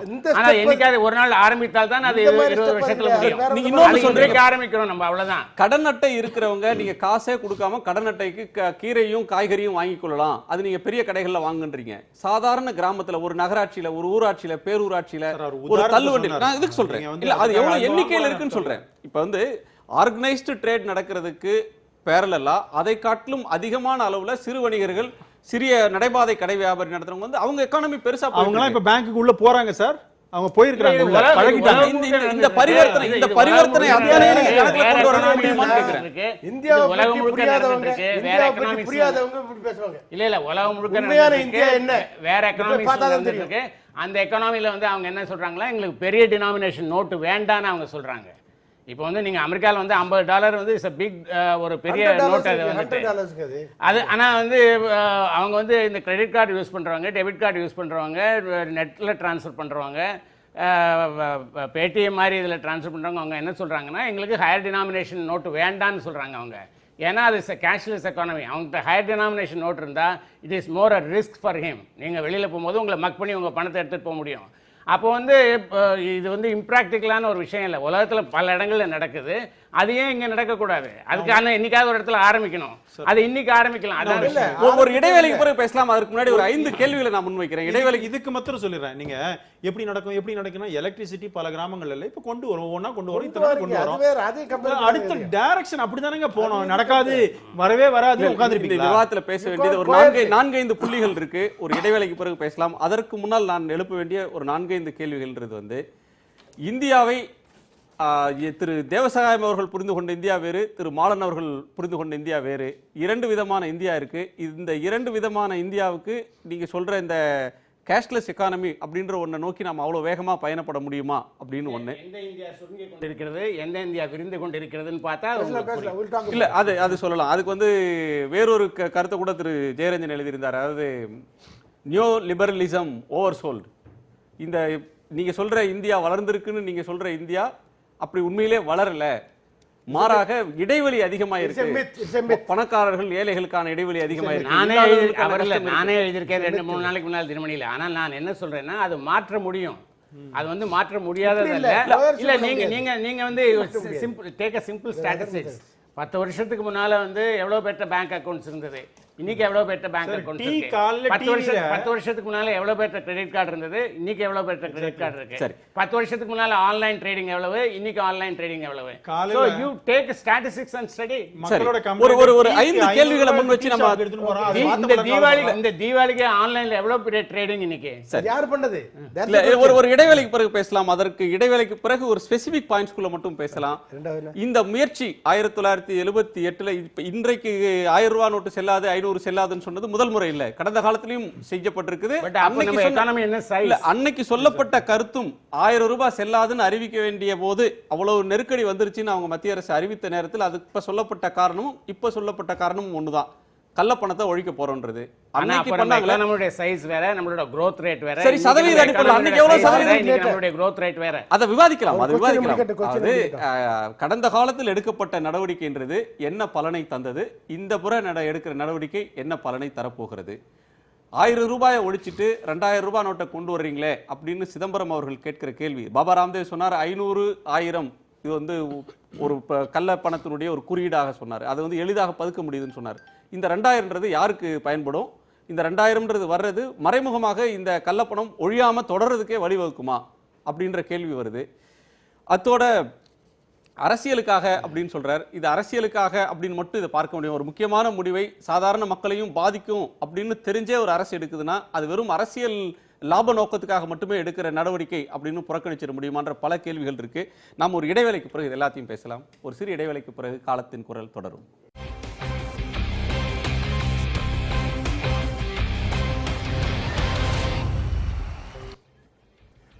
காலத்தின் குரல் தொடர்கிறது. கள்ளப்பணத்தை ஒழிப்பதற்காக மத்திய அரசு எடுத்திருக்கக்கூடிய நடவடிக்கை எந்த அளவுக்கான தாக்கத்தை ஏற்படுத்த போகிறது, என்ன பலனை தரப்போகிறது என்பதை பற்றி பேசிக் கொண்டிருக்கிறோம். திரு ஞானி, நான் இடைவேளைக்கு முன்பு சொன்ன சில கேள்விகள். ஒன்று, 2000 ரூபாய் புதுசாக வருது, கள்ளப்பணத்தை ஒழிக்கிறோம்னு ஒன்று சொல்லிட்டு 1000 செல்லாதுன்னு சொல்லி 2000 சொல்றது முரண்பாடா? 78ல் இதே மாதிரி கள்ளப்பணத்தை ஒழிக்கிறோம்னு எடுத்த நடவடிக்கை, 1000 ரூபாயை ஒழிச்ச நடவடிக்கைன்றது போதுமான பலனை தரலன்னு சிதம்பரம் சொல்றார். இப்போ அதே நடவடிக்கை இப்போ எடுக்க வேண்டிய சூழல் வந்திருக்கு. இப்போ என்ன மாதிரியான பலனை தரும்? கள்ளப்பணத்தை ஒழிப்பதற்கான நடவடிக்கை என்பது ஏதோ ஒரு முனையில் மட்டும் வேலை செய்து ஒழிக்கக்கூடியது அல்ல. நம்ம ஜெயரஞ்சன் சுட்டி காட்டின மாதிரி பல முனைகளில் அது வந்து தாக்குதல் நடத்த வேண்டிய விஷயம். இது ஒரு முனை தாக்குதல் மட்டும்தான். இது மட்டுமே நிச்சயமாக ஒழித்து விடாது. அது அடிப்படையான விஷயம் நாம் புரிந்து கொள்ள வேண்டும். இரண்டாவதாக 2000 ரூபாய் நோட்டுகள் போடுவது என்பது வந்து ஏற்கக்கூடிய கருத்தாகவே இல்லை. ஏன்னா 1000 என்பதே மிக அதிகமான மதிப்புள்ள தொகை. அதை கொண்டு ஏராளமான கள்ளப்பணம் நடமாடி என்று சொல்லிவிட்டு அதை விட கூடுதலான மதிப்புள்ள ஒரு தொகையை வந்து நோட்டாக வெளியிடுவது என்பது என்ன தர்க்கம் அதில் இருக்க முடியும்னே புரியலை. ஆனால் 2000 ரூபாய் நோட்டு வந்து தேவைப்படவில்லை என்பது என்னுடைய கருத்து. அது மீண்டும் இதே போல கருப்பு பணத்தை பதுக்குவதற்கான ஒரு ஊக்க மருந்தாகத்தான் அது அமைந்துவிடும். ஆனால் 2000 ரூபாய் போட வேண்டிய அவசியமே இல்லை என்பதுதான் என்னுடைய கருத்து. சரி, இந்திரா காந்தி அவர்கள் கொண்டு வந்த அவர் சொன்னதில் ஒரு கான்ட்ரடிக்ஷன் இருக்கு. அவர் ஆரம்பத்திலேருந்து என்ன சொல்லிட்டு இருந்தாருன்னா, பணத்தை யாரும் கள்ளப்பணத்தை யாரும் மூட்டையை கட்டி வீட்டில் வச்சுக்கிறது இல்லை, அதை வந்து எங்கே இன்வெஸ்ட் பண்ணுறாங்க. இல்லை, நான் ரொம்ப தெளிவாக சொல்கிறேன். இல்லை, இப்போ வந்து அது 2000 ரூபா நோட்டு எந்த அளவு இருக்குங்கிறது கணிசமாக இருக்குமாங்கிறது சந்தேகத்துக்குரியதுன்னு சொல்கிறேன். யாருமே செய்வதில்லைன்னு நான் சொல்லலை, செய்கிறார்கள். ஆனால் அப்படித்தான் பெருவாரியாக செய்கிறார்களா என்பதுதான் கேள்வி. பெருவாரியாக வேறு முதலீடுகளில் செய்கிறார்கள் தான் நான் பார்க்க வேண்டியது. இப்போ அப்படிதானே ஆகும். இப்போ 1000 ரூபாய்க்கு பதிலாக 2000 ரூபாய் இருந்தாலும் அப்படிதானே ஆகும். 2000 ரூபாய் வரும்போது அந்த முதலீடு இதில் செய்வதற்கு நாம் ஏன் ஊக்கம் தர வேண்டும்ங்கிறது தான் கேள்வி. இல்லை, அதே 1000 ரூபான்னா இது கண்டினியூ ஆகிறதுக்கான ஒரு வாய்ப்பு இருக்கு. இந்த கவுண்டர் ஃபைட் கண்டினியூ ஆகிறதுக்கான ஒரு வாய்ப்பு இருக்கு. இப்போ அவங்க கேட்டாங்கல்ல, ஏன் 400 ரூபா நோட் அடிக்கூடாது, 600 ரூபா நோட் அடிக்கூடாது, 500 நிறுத்திக்கலாம். அதே மாதிரியான ஒரு லாஜிக் 500 நிறுத்திக்கலாம், அதுக்கு மேல அடிக்கவே வேண்டியது இல்ல. அதே இது நிறைய ஃபீச்சர்ஸ் இருக்குன்னு படிக்கிறோம். அது வந்து ஒரு கன்வீனியன்ஸ்க்காக தானே அடிக்கிறது. அப்போ ஏன் 500 ரூபா அடிக்கணும், 100 ரூபா அடிச்சா போதுமே. சரி, போதும் தான். தேவசகாயம் அவர்கள்ட்ட கேட்கிறது, நீங்க வந்து வெகிமெண்டா இதை எதிர்க்கிறீங்க, இந்த இந்த அணுகுமுறையை தவறு சொல்றீங்க, நோக்கத்துக்கு இது இந்த திட்டத்தை கொண்டு வந்ததுக்கான நோக்கத்தையே நீங்க வந்து கேள்விக்குள்ளாக்குறீங்க. இது அரசியல் காரணங்களுக்காக இதை செய்திருக்கிறாங்க, இது வந்து ஒரு பொருளாதார முடிவு அல்ல, அரசியல் முடிவுன்னு தான் உங்களுடைய முதல் வரியை தொடங்குனீங்க. நான் கேட்கிறது, இன்னைக்கு மூட்டை மூட்டையாக கட்டி வைக்கல, அது வேறு வகைகளில் முதலீடு செய்யப்பட்டிருக்கு, வேறு வடிவங்களில் இருக்கு அப்படின்ற வாதம் ஒரு பக்கம் இருந்தால் கூட, இன்னைக்கு யார்கிட்ட ஜென்யூனான பணம் இருக்கோ, யாரிடம் இது என்னுடைய பணம், நான் உழைத்து சம்பாதித்தது எனக்கு சொந்தமான பணம் அப்படின்னு யாரால சொல்ல முடியுமோ அவங்க தான் பேங்க்ல வந்து இது கொடுக்க முடியும். யாரால சொல்ல முடியாதோ அவங்க பேங்க் வர போறதில்ல, அந்த பணம் அரசின் கஜானாக்கு திரும்ப போறதில்ல, அது செல்லாத நோட்டாக அல்லது மக்கி போன நோட்டா அது வேல்யூவாகவே வராமல் போயிட போகுது. அந்த நோட்டுக்கு ஒரு வழி இருக்கு. அவங்க எல்லாம் திருப்பதி, வேளாங்கண்ணி அது போடலாம். வாட்ஸ்அப் பார்க்கல நீங்க, என்ன திருப்பதி அவரு சாமியாரை சொல்லிட்டு போடாதுங்கன்னு போடலாம். வாட்ஸ்அப்பில் போடக்கூடாது, 100 போடக்கூடாது, போட்டா கடவுள் அந்த பாவத்தையும் சேர்த்து ரிஜெக்டட். இல்லை, இப்போ வந்த செய்தி வந்து வருமானத்துக்கு பொருந்தாத வகையில் உங்கள்கிட்ட ரெவென்யூவே இல்லை, ஆனால் அதுக்கு என்கிட்ட திடீர்னு ஒரு 10 லட்ச ரூபா இருந்தது, இத்தனை கோடி இருந்ததுன்னு யாராவது கொண்டு வந்து முதலீடு செய்தால் அதற்கு மிகப்பெரிய அளவிலான அபராதத்தை விதிக்க போகிறோம், 200% வரலையும் அபராதம் இருக்கும் அப்படின்னும் அரசு சொல்லுது. நான் கேட்கிறது, இப்போ நடவடிக்கை கடுமையானது, பாதிப்பு இது சில நாட்களுக்கு இருக்கும், பெருவாரியான மக்களுக்கே பாதிப்பு இருக்கும்னு சொன்னா கூட இந்த பாதிப்பை தெரிஞ்சு கொண்டு வராங்க. இதனால ஒரு நன்மைன்றது வராதுன்னு எப்படி சொல்றீங்க? ஒரு கள்ளப்பணம்ன்றது கணக்குல இருந்து வெளியில போயிடாதா? அது மூலம் ஒரு சைஸபிள் வெளில போயிடாதா? நான் ஏன் இந்த மாதிரி சொல்றேன்னா, ஐ ஆம் ஏ லா அபைடிங் சிட்டிசன். ஊழல் பண்ணுறது கிடையாது, எனக்கு சின்ன பணத்தை வச்சு நான் பண்ணிட்டு இருக்கேன். இப்போ என்ன வர்ச்சுவலி நீங்கள் மென்டிகண்ட் ஆகிட்டீங்க. பேங்க்கு போய் வேண்டி ஐயா என்னட்ட 20,000 ரூபா நான் இப்படி சம்பாதிச்சில்லை இப்படி சம்பாதிச்சில்லைட்டு you are making me lose my honour and self respect. அது நார்மல் சிட்டிசன் ரொம்ப டேமேஜ் பண்ணோம். சரி, கொஞ்சம் பேர் கள்ளப்பணம் இருக்குது, பிடிங்க, என்ன வேணாலும் பண்ணுங்க, punish them. But why are we unnecessarily bringing the self-respect of the normal law-abiding citizens? இப்போ என்கிட்ட நான் சொன்னீங்க, என்கிட்ட 20,000 ரூபாய் என்கிட்ட இருக்குது. எனக்கு பேங்க் கத்தீட்ரல் ரோட் நான் இருக்க இடத்துல இருந்து ஒரு 45 மினிட்ஸ் ஆகும் போகிறதுக்கு. அங்கே போனால் தான் அந்த பணத்தை எடுப்பான், அல்லது நான் ஐடியை எல்லாம் தூக்கிட்டு போனோம். எங்கே வேணும் போனால் I have to carry my ID, I am so நான் சோ சார், எனக்கு 20,000 ரூபாய் இருக்குது, தயவு செய்து எடுத்துக்கிறீங்களா? எடுக்க மாட்டேன், 4,000 ரூபா தான் எடுப்பேன், இந்த ஃபார்மை ஃபில்அப் பண்ணு. ஐ ஆம் பீங் ரெடியூஸ்ட் மென்டிகண்ட், எனக்கு செல்ஃப் ரெஸ்பெக்டே போயிடுச்சே. when you are referred to capture some illegal people and black marketers, அதை இப்படி பார்க்கலாம்ல. அவங்கள பிடிங்க. என்ன why are you making me to lose my self respect? இல்ல அதை இப்படி பார்க்கலாம்ல. இதே மாதிரி I am a honest man, so I am very proud and good and declare that I am a honest man. No, why should I do that? Why should I do that? No, I feel why should I do that? I feel happy. No. I feel happy and அது honored தவறான because I am argument. honest. அது தவறான argument. அது எப்படி தவறான? நீங்க உங்க argument உங்களுக்குனா என்னோட ஆர்குமெண்ட் எனக்கு. அது எப்படி தவறான ஆர்குமெண்ட்? அத நீங்க சொல்லுங்க. நான் நிம்மதியா வாழ்ந்துட்டு இருக்கேன். இல்ல அது எப்படி தவறான ஆர்குமெண்ட்? எனக்கு Why don't you feel proud about your honesty? Why should I? There is nothing. You have to. Honesty க்கு proud பண்ண வேண்டிய தேவையில்லை. நான் நார்மல் லைஃப். இல்ல when there is not much of எனக்கு honesty around the society. ஏன் யோசனை பண்றீங்க? இல்ல when there is not when there are not many honest people in the society, the honest man should feel honored. No, that is totally wrong argument. How can you say wrong? Tell me how it's wrong. ஒரு நிமிஷம். Tell me how it's wrong. எனக்கு 20,000 ரூபாய் வச்சுக்கிட்டு நான் explain பண்ணிட்டு தெரியணுமா? ஐயா எனக்கு 20,000 இருக்கு, தயவு செய்து கன்வெர்ட் பண்ணி கொடுங்கன்ட்டு. You are going Why should I do that? your account. Why should the government get authority இது பண்றதுக்கு? What authority do they have? Then why are you filing an income tax return? That is different. Why? How is அது it வேற. different? அது வேற. How is உங்களுடைய அது வேற, இது வேறங்க. அது வேற இது வேற எப்படி சுருக்கி பார்க்கலாம்? அது ஒரு சுயமரியாதை தேவசகாயம் அப்படின்னு சொல்றாரு, அவரோட செல்ஃப் ரெஸ்பெக்ட்னு. இந்த நாட்டோட செல்ஃப் ரெஸ்பெக்ட் ரீகெயின் பண்றது தானே சார் அதெல்லாம் பண்றோம். யுவர் பார்ட் ஆஃப் இது. நீங்க ஒரு சிட்டிசன், இவ்வளவு பெரிய ஆபீசரா இருக்கு, நீங்க சர்வ் பண்ணிருக்கீங்க இந்த கண்ட்ரிக்கு ஒரு நல்ல பேர். உங்களுக்கு நீங்க ஒர்க் பண்ணும்போது இந்த நாட்டுல பிச்சைக்கார நாடுன்னு சொன்ன காலம்லாம் உண்டு சார். இன்னைக்கு இந்த நாட்டோட செல்ஃப் ரெஸ்பெக்ட் ரீகெயின் பண்ணது நம்ம ஏன் கொஞ்சம் பண்ணா உங்கள மாதிரி இதுல எப்படி செல்ஃப் ரெஸ்பெக்ட் ரீகெயின் ஆகும்? அது அவர் கேட்கிறது ஒரு தேவசகாயம் அவர்கள் மாதிரியே லட்சக்கணக்கான அலைக்கழிப்பு என்ன. நான் வீட்டுல இருக்கேன், எனக்கு இந்த கள்ள பணத்துக்கு எந்த சம்பந்தம் இல்ல, நான் வச்சிருக்கிறது ஜென்யூனான பணம், என்ன ஏன் தொந்தரவு பாராட்டுறீங்க? சின்ன அமௌண்ட். நீ யார் மேல நடவடிக்கை எடுக்கணுமோ அவங்கள மட்டும் டார்கெட் பண்ணாம என்ன பண்றதுனால அலைக்கழிப்பு அப்படின்னு எடுத்துக்கலாம். அதுதான் ரிசர்வ் பேங்க் ஒரு FAQ கொடுத்திருக்காங்க. இப்போ நான் தான் போனோமா அப்படி இல்லை, நீங்கள் ஆத்தரைஸ் பண்ணி யாராவது அனுப்பலாம் வித் ஐடி ப்ரூஃபோட அனுப்புங்கன்னு சொல்கிறாங்க. இப்போ நாடு ஒரு நல்ல விஷயத்தை நோக்கி ஒரு முயற்சி செய்கிறது. நீங்கள் சொல்கிறோம் முயற்சியை செய்கிறோன்னு எடுத்துப்போம், முயற்சியை செய்கிறது. அதற்கு இந்த கொஞ்சோண்டு சிறு சிரமத்தை கஷ்டப்பட்டா என்ன தப்புன்னு தான் நான் கேட்குறேன். உங்களை கூட கஷ்டப்படுத்துறேன். நீங்கள் கேட்குற 20,000 ரூபாய் உங்களுக்கு வரப்போகுது, உங்கள் பணத்தை எதுவும் எடுத்துக்கல. நீங்கள் உங்களோட டிரைவர் அனுப்பலாம், உங்கள் வீட்டில் இருக்கிற சர்வெண்ட்டை கூட அனுப்பலாம், ஒரு லெட்டர் மட்டும் எழுதி கொடுத்தா அவர் போய் வாங்கிட்டு வரலாம். இதில் உங்களோட செல்ஃப் ரெஸ்பெக்ட் எங்கே பாதிக்குது? நாட்டுக்காக இதை செய்யக்கூடாதா? ஏன் அதனால் இதை பொறுத்த வரைக்கும் திரு ஞானி அவர்கள் சொல்கிறாங்க, நான் சொல்கிறேன் இது என்ன ஆகும்? அரசாங்கம் ஒரு விஷயத்த சொல்லிட்டு சும்மா அப்படி தான்பா சொல்லுவாங்க, செப்டம்பர் 30ன்னுவாங்க, அப்புறம் அக்டோபர் 30க்கு போவாங்க, அப்படியே கண்டுக்காம விட்டுருவாங்க. அப்படிங்கிறத நிலைமை மாற்றி இந்த மாதிரி செய்யும் பொழுது மக்களுக்கு சைக்கலாஜிக்கல் ப்ரெஷரை உருவாக்கும். யாரெல்லாம் கள்ளப்பணம் வச்சிருக்கிறானோ வேண்டாம், இந்த அரசாங்கம் இதையும் கூட செய்யும் அப்படிங்கிற ஒரு பயம், அச்சம் மனசுக்குள்ள வந்தா திருந்த வாய்ப்பு இருக்கு. அவங்க எல்லாம் அந்த அளவு கடுமையான நடவடிக்கை எடுக்கப்படும். நிச்சயமா கடுமையான நாய்கள் தான் அவங்க கிட்ட இருக்கிற பணத்தை காலி பண்ணி. I am doubting my own integrity. சரி, ஜெயரஞ்சன் இரண்டு இதை சொல்றாரு. இது வந்து தொடர் நடவடிக்கை. இந்த நடவடிக்கை வந்து சிரமங்கள் இருக்கும், ஆனால் நாட்டின் சுயமரியாதையை மீட்பதற்கு நடக்கிற ஒரு முயற்சிக்கு நீங்க வந்து ஒத்துழைக்கணும், இதை ஏற்றுக்கொள்றது தவறில்லை அப்படின்னு சொல்றாரு. இதன் மூலமாக இந்தியாவுடைய சுயமரியாதை அப்படின்ற ஒன்று மீட்கப்படும் அல்லது பெருமைக்கு ஆளாக்கப்படும் அப்படின்ற ஆர்குமெண்ட் எந்த அளவில் சரியான ஒன்று? இதன் மூலமாக கள்ளப்பணம்ன்றது ஒளிந்துவிடும், அப்படி ஒன்றை திரட்டி வைக்கிறதுக்கு, திருட்டு பணத்தை சேர்த்து வைக்கிறதுக்கு பயப்படுவாங்க, தொடர் நடவடிக்கை பாயும் அப்படின்றது மூலமா அச்சம் வரும் அப்படின்னு சொல்றாங்க. இந்த அச்சம் வந்து ஏற்படுமா? அந்த போன டிமானிட்டைசேஷன் பண்ணும்போது, அதாவது மொரார்ஜி தேசாய் 78 வந்து நாட்டின் பிரதமராக இருக்கும்போது ஓவர் நைட்டில் வந்து இந்த மாதிரி ஒரு ஹை வேல்யூ டினாமினேஷனில் இருந்த கரன்சிலாம் வந்து செல்லாதுன்னு அறிவித்தாங்க.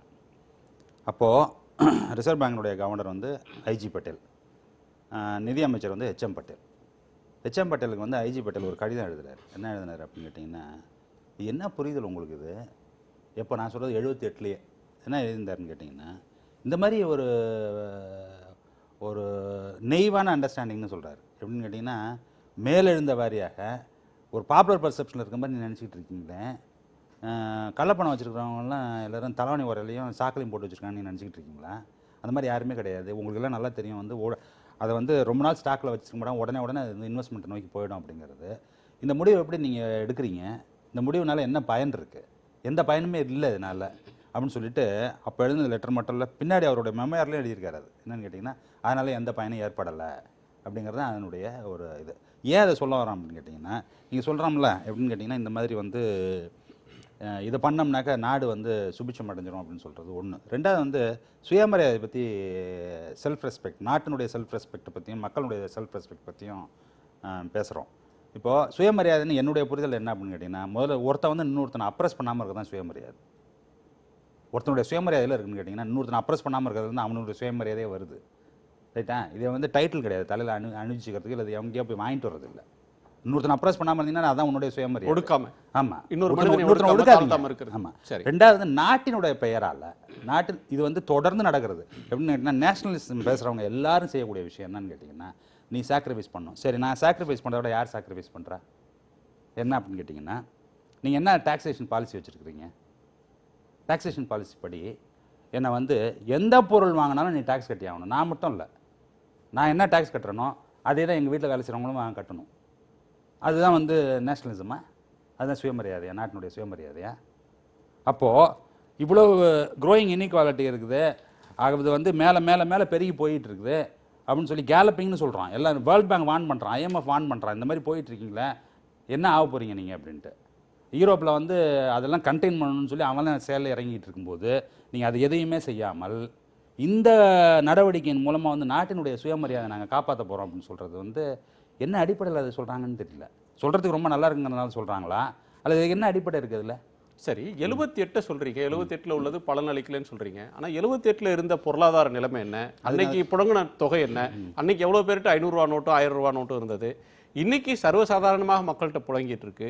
இன்னைக்கு பொருளாதாரமும் வளர்ந்துருக்கு, இந்தியாவுடைய பட்ஜெட்டும் வளர்ந்துருக்கு, மக்கள்கிட்ட இருக்கிற தொகை வளர்ந்துருக்கு, நாடு அந்த ரெண்டையும் ஒப்பிடுறதே தப்பு. இன்னைக்கு வந்து கள்ளப்பணம் வைத்திருக்கிறவங்களுடைய எண்ணிக்கையும் அதிகமாக இருக்கு.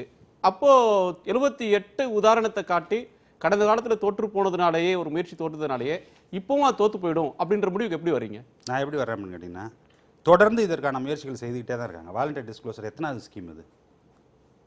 எத்தனாவது ஸ்கீம்? கள்ளப்பணத்தை விரும்பி ஒப்படைங்க, அதாவது வந்து நீங்களே முன் வந்து ஒப்படைச்சிருங்க அப்படின்னு சொல்கிறது எத்தனையோ தடவை சொல்லியாச்சு. ரெண்டாவது வந்து நான் இன்னொன்று உங்கள்கிட்ட நான் ஒரு கேள்வி முன்வைக்கிறேன். என்ன அப்படின்னு கேட்டிங்கன்னா, அரசியலும் கருப்பு பணமும் ஒட்டி பிறந்த இரட்டை குழந்தைகள், சரியா? இப்போ இவங்க என்ன சொல்லுவாங்க என்கிட்ட அப்படின்னு கேட்டிங்கன்னா, ரெண்டு பேரும் நீங்கள் வந்து எதுலையுமே நம்பிக்கை வைக்க மாட்டேங்கிறீங்கன்ட்டு. நான் என்ன கேள்வி வைக்கிறேன், நான் வந்து இதில் நம்பிக்கை வைக்கிறேங்கிறதெல்லாம் அப்பாற்பட்டது. நான் என்ன கேள்வி கேட்குறேன், இதை எப்படி புரிஞ்சுக்குவீங்க? என்ன அப்படின்னா, இது பாருங்கள், இது ரெண்டு சேர்ந்துருக்குன்னு தான் உங்களுக்கு நல்லா தெரியும். எலெக்ஷனுக்கு எவ்வளோ செலவாகுது, அந்த பணம் எங்கேருந்து வருது, அந்த கேள்வி யாருக்கும் தெரியாதா? அந்த பணம் எங்கேருந்து வருதுன்னு யாருக்கும் தெரியாதா? அதெல்லாம் தெரியும். அந்த மாதிரி இருக்கும்பொழுது நீங்கள் அதை பற்றி எதுவுமே செய்ய மாட்டீங்க. ஏன்னா உங்களுடைய டாக்ஸேஷன் பாலிசியை வந்து எந்த மாற்றமும் கொண்டு வர மாட்டீங்க. அதில் அடுத்தது வந்து இன்வெஸ்ட்மெண்ட் பாலிசியை வந்து எந்த மாற்றமும் செய்ய மாட்டீங்க. இது எல்லாம் எதுவுமே செய்யாமல் எஃப்டிஐ பாலிசி மாற்ற மாட்டீங்க. இதெல்லாம் எதுவும் பண்ணாமல் எலெக்ஷன் மெத்தடையும் மாற்ற மாட்டீங்க. எதுவுமே பண்ணாமல் ஒரே ஒரு ஸ்டெப்பு, ஒரே ஒரு நோட்டை மட்டும் எடுத்துகிட்டு இது எல்லாத்தையும் நான் வந்து சுயமரியாதை கொண்டு வந்துருவேன் அப்படின்னு சொன்னது எப்படி? அது எப்படி சாத்தியம்? தப்புன்றீங்க, மாத்தாட்டாலும் தப்புன்னு பேசினா எப்படி? இது இல்ல இல்ல இல்ல இது என்ன? இது என்ன? நான் என்ன சொல்றேன், பல முனையில செய்யணுங்கிறது மட்டும் இல்ல. இல்ல இல்ல இல்ல இது சுயமரியாதை என்ன இருக்குங்கிறது எனக்கு கேள்வி. மாலன் குறிக்கிற ஒரு நிமிஷம் திருமாலன், இதில் வந்து இது ஒரு பாயிண்ட்ல வந்து தீர்க்கக்கூடிய ஒரு விஷயம் இல்லை என்பதை நான் ஏற்றுக்கொள்கிறேன். நான் வந்து போன வாரம் தினமணியில் எழுதிய கட்டுரையிலே நான் எழுதியிருக்கேன், எக்கனாமிக் ரிஃபார்ம்ஸ் கொண்டு வந்த கவர்மெண்ட் வந்து ஏன் எலக்ட்ரல் ரிஃபார்ம்ஸ் கொண்டு வரல, ஏன் அட்மினிஸ்ட்ரேட்டிவ் ரிஃபார்ம்ஸ் கொண்டு வரல? ரிஃபார்மா அது அப்படின்ற கேள்வி. இல்ல, அது வேற விஷயம். லேண்ட் ரிஃபார்ம்ன்றது இல்லாதவன்ட்ட எடுத்து, நான் வந்து இருக்கிறவங்கள்ட்ட எடுத்து இல்லாதவங்களுக்கு கொடுத்தது. எகனாமிக் ரிஃபார்ம்ன்ற அது சீர்திருத்தம்ன்ற சொல்லியே பிரச்சனை இருக்கு. எல்லாரும் பயன்படுத்துற ஜெனரிக் டேர்ம்ஸ் நான் பயன்படுத்துறேன். நான் அதனுடைய இதுக்குள்ள போல I am not doing a hair splitting argument. ஆனா எலக்ட்ரல் ரிஃபார்ம்ஸ் பண்ணல சார். இது ஹேர் ஸ்பிளிட்டிங் கிடையாது. என்ன அப்படின்னு கேட்டீங்கன்னா, குணசேகரன் ரைஸ் பண்ற இஷ்யூ என்ன அப்படின்னு கேட்டீங்கன்னா, அந்த வேர்டை எப்படி சப்வர்ட் பண்றோங்கிறது. அது எப்படி ஹேர் ஸ்பிளிட்டிங் சொல்றீங்க நீங்க? It is a subversion. சரி, அதுக்குள்ள போக வேண்டாம், சப்ஜெக்ட்டுக்கே வாங்க.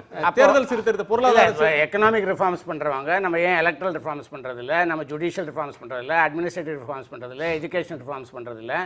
அதெல்லாம் பண்ணும்போது தான் இந்த சோகால்டு எக்கனாமிக் ரிஃபார்ம்ஸ்க்கு வந்து ஒரு பலன் கிடைக்கும், ஒரு மரியாதை கிடைக்குங்கிறது நான் சொல்லியிருக்கேன். வந்துட்டு அதே தான் என்னுடைய நிலையும். இது வந்து இது பண்ணினாங்க, அதெல்லாம் பண்ணலை அப்படிங்கிறதுனால இதை பண்ணக்கூடாது அப்படின்னு சொல்ல முடியாது. இதை பண்ணினதை போல அதையும் பண்ண வேண்டும் என்று சொல்வதில் வந்து தவறு கிடையாதுன்னு நான் நினைக்கிறேன். சார், நான் என்ன சொல்கிறேன், நீங்கள் 78 இன்னைக்கு வந்து டிவிலாம் பார்க்குறோம், நீங்களாம் கூட காமிச்சிங்க, டீ சாப்பிட போகும்போது 500 ரூபாய் மாற்ற முடியலன்னு டீ சாப்பிட்றதுக்கு 500 ரூபாய் தான் செலவு பண்ணுறோங்கிற மாதிரி பல மக்கள் இப்போ பார்த்தோம். அன்றைக்கெல்லாம் 78 ஒரே ஒரு 500 ரூபாய் தான் சம்பளமே, மாத சம்பளமே அன்றைக்கி. அவ்வளோதான். அன்றைக்கி அவ்வளோ புழக்கம் கிடையாது. இல்லை, புழக்கம் கிடையாதுங்கிறது உண்மை தான். அவர் சொன்ன மாதிரி புழக்கம் கிடையாது. அதனால் அது பெரிய எஃபெக்ட் உங்களுக்கு இல்லை. நடுத்தர வர்க்கம் ஒழுங்காக ஸ்ட்ரெயிட்டாக மாதம் அழகாக டேக்ஸை கட்டுவாங்க, இல்லாட்டி நீங்கள் பிடிச்சிப்பீங்க, அப்புறம் தான் கொடுப்பீங்க. அப்படின்னும் போது ஒரு செக்ட், ஒரு குரூப்பு எதையுமே பார்க்காது. அதுக்கு மேல் நடவடிக்கை எடுத்தால் சின்னதாக சின்ன சங்கடங்கள் இருந்தால், நீங்கள் இப்போ பேசுறது நடுத்தர வர்க்கத்துக்காகவா, இல்லாட்டி யாரெல்லாம் டேக்ஸ் எவேட் பண்ணுறாங்க அவங்க மேலே நடவடிக்கை எடுக்கிற அரசாங்கம் முயற்சி பண்ணதை அவங்கள சேவ் பண்ணுறீங்களா? நடுத்தர வர்க்கங்கிற பேரில் அவங்கள ப்ரொடெக்ட் பண்ணிட்டு இருக்கீங்கன்ற நான் இல்ல, இத கேள்வி கேட்கிறதே வந்து வரி ஏய்ப்பாளர்கள். நான் அப்படி சொல்லல, நடைமுறையை வரி ஹோலிஸ்டிக்கா பண்ணணும். நான் எனக்கு இப்ப இவங்க பேசுறதே ஒரு சந்தேகம் எனக்கு என்னன்னா, நடுத்தர வர்க்கம் பாவம் ஒழுங்கா தான் டாக்ஸ் பே பண்ணிட்டு இருக்கான். இல்ல அவங்கள சொல்லி இவங்களை காப்பாத்திட்டு இருக்காங்களான்னு ஒரு ஆர்குமெண்ட். என்ன பேசுறீங்க? ஒரு நிமிஷம் நான் முடிக்கிறேன். பே பண்றாங்க, அவனை பத்தி பேச்சே கிடையாது. நீங்க ஒரு நிமிஷம், அவனை பத்தி பேச்சே கிடையாது. ஆமா, ஒரு நான் முடிக்கவே இல்லை. நான் முடிக்கல. வாலண்டரி டிஸ்க்ளோசர் ஸ்கீம் எத்தனாவது ஸ்கீம்? ஆமா, உண்மைதான், நிறைய ஸ்கீம். ஆனா அந்த ஸ்கீம் முடிச்ச அப்புறம் கொடுக்காத நம்பர்ல என்ன நடவடிக்கை எடுத்தீங்க? அது யூபிஏ கவர்மெண்ட் மிஸ்டர் சிதம்பரம் எத்தனையோ தடவை பண்ணாரு, இல்லைன்னு சொல்லல. அந்த ஸ்கீம் முடிஞ்ச அப்புறமா அவன் கொடுக்கலன்னா ஒண்ணுமே ஆளான்னு முடிஞ்சு போய் தெரிஞ்சு போச்சு. இப்ப அப்படி இல்லையா? இப்ப அதனாலதான் செப்டம்பர் 30 வரைக்கும் சொல்லும் பொழுது என்ன எல்லாம் லெத்தார்ஜிக்கா எத்தனையோ தடவை பண்ணிருக்காங்கப்பா, இப்படிதான்பா சொல்லுவாங்க, வரமாட்டான்னுவா.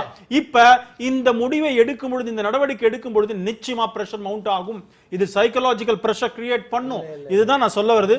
திரு மாலன் அவர்கள் சொன்னார்கள், எல்லா லெவல்லையும் ரிஃபார்ம்ஸ் வரணும். எஸ், வரணும்.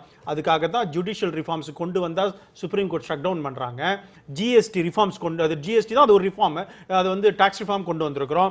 எஜுகேஷன் ரிஃபார்ம்ஸ் பண்ணுங்க சார்.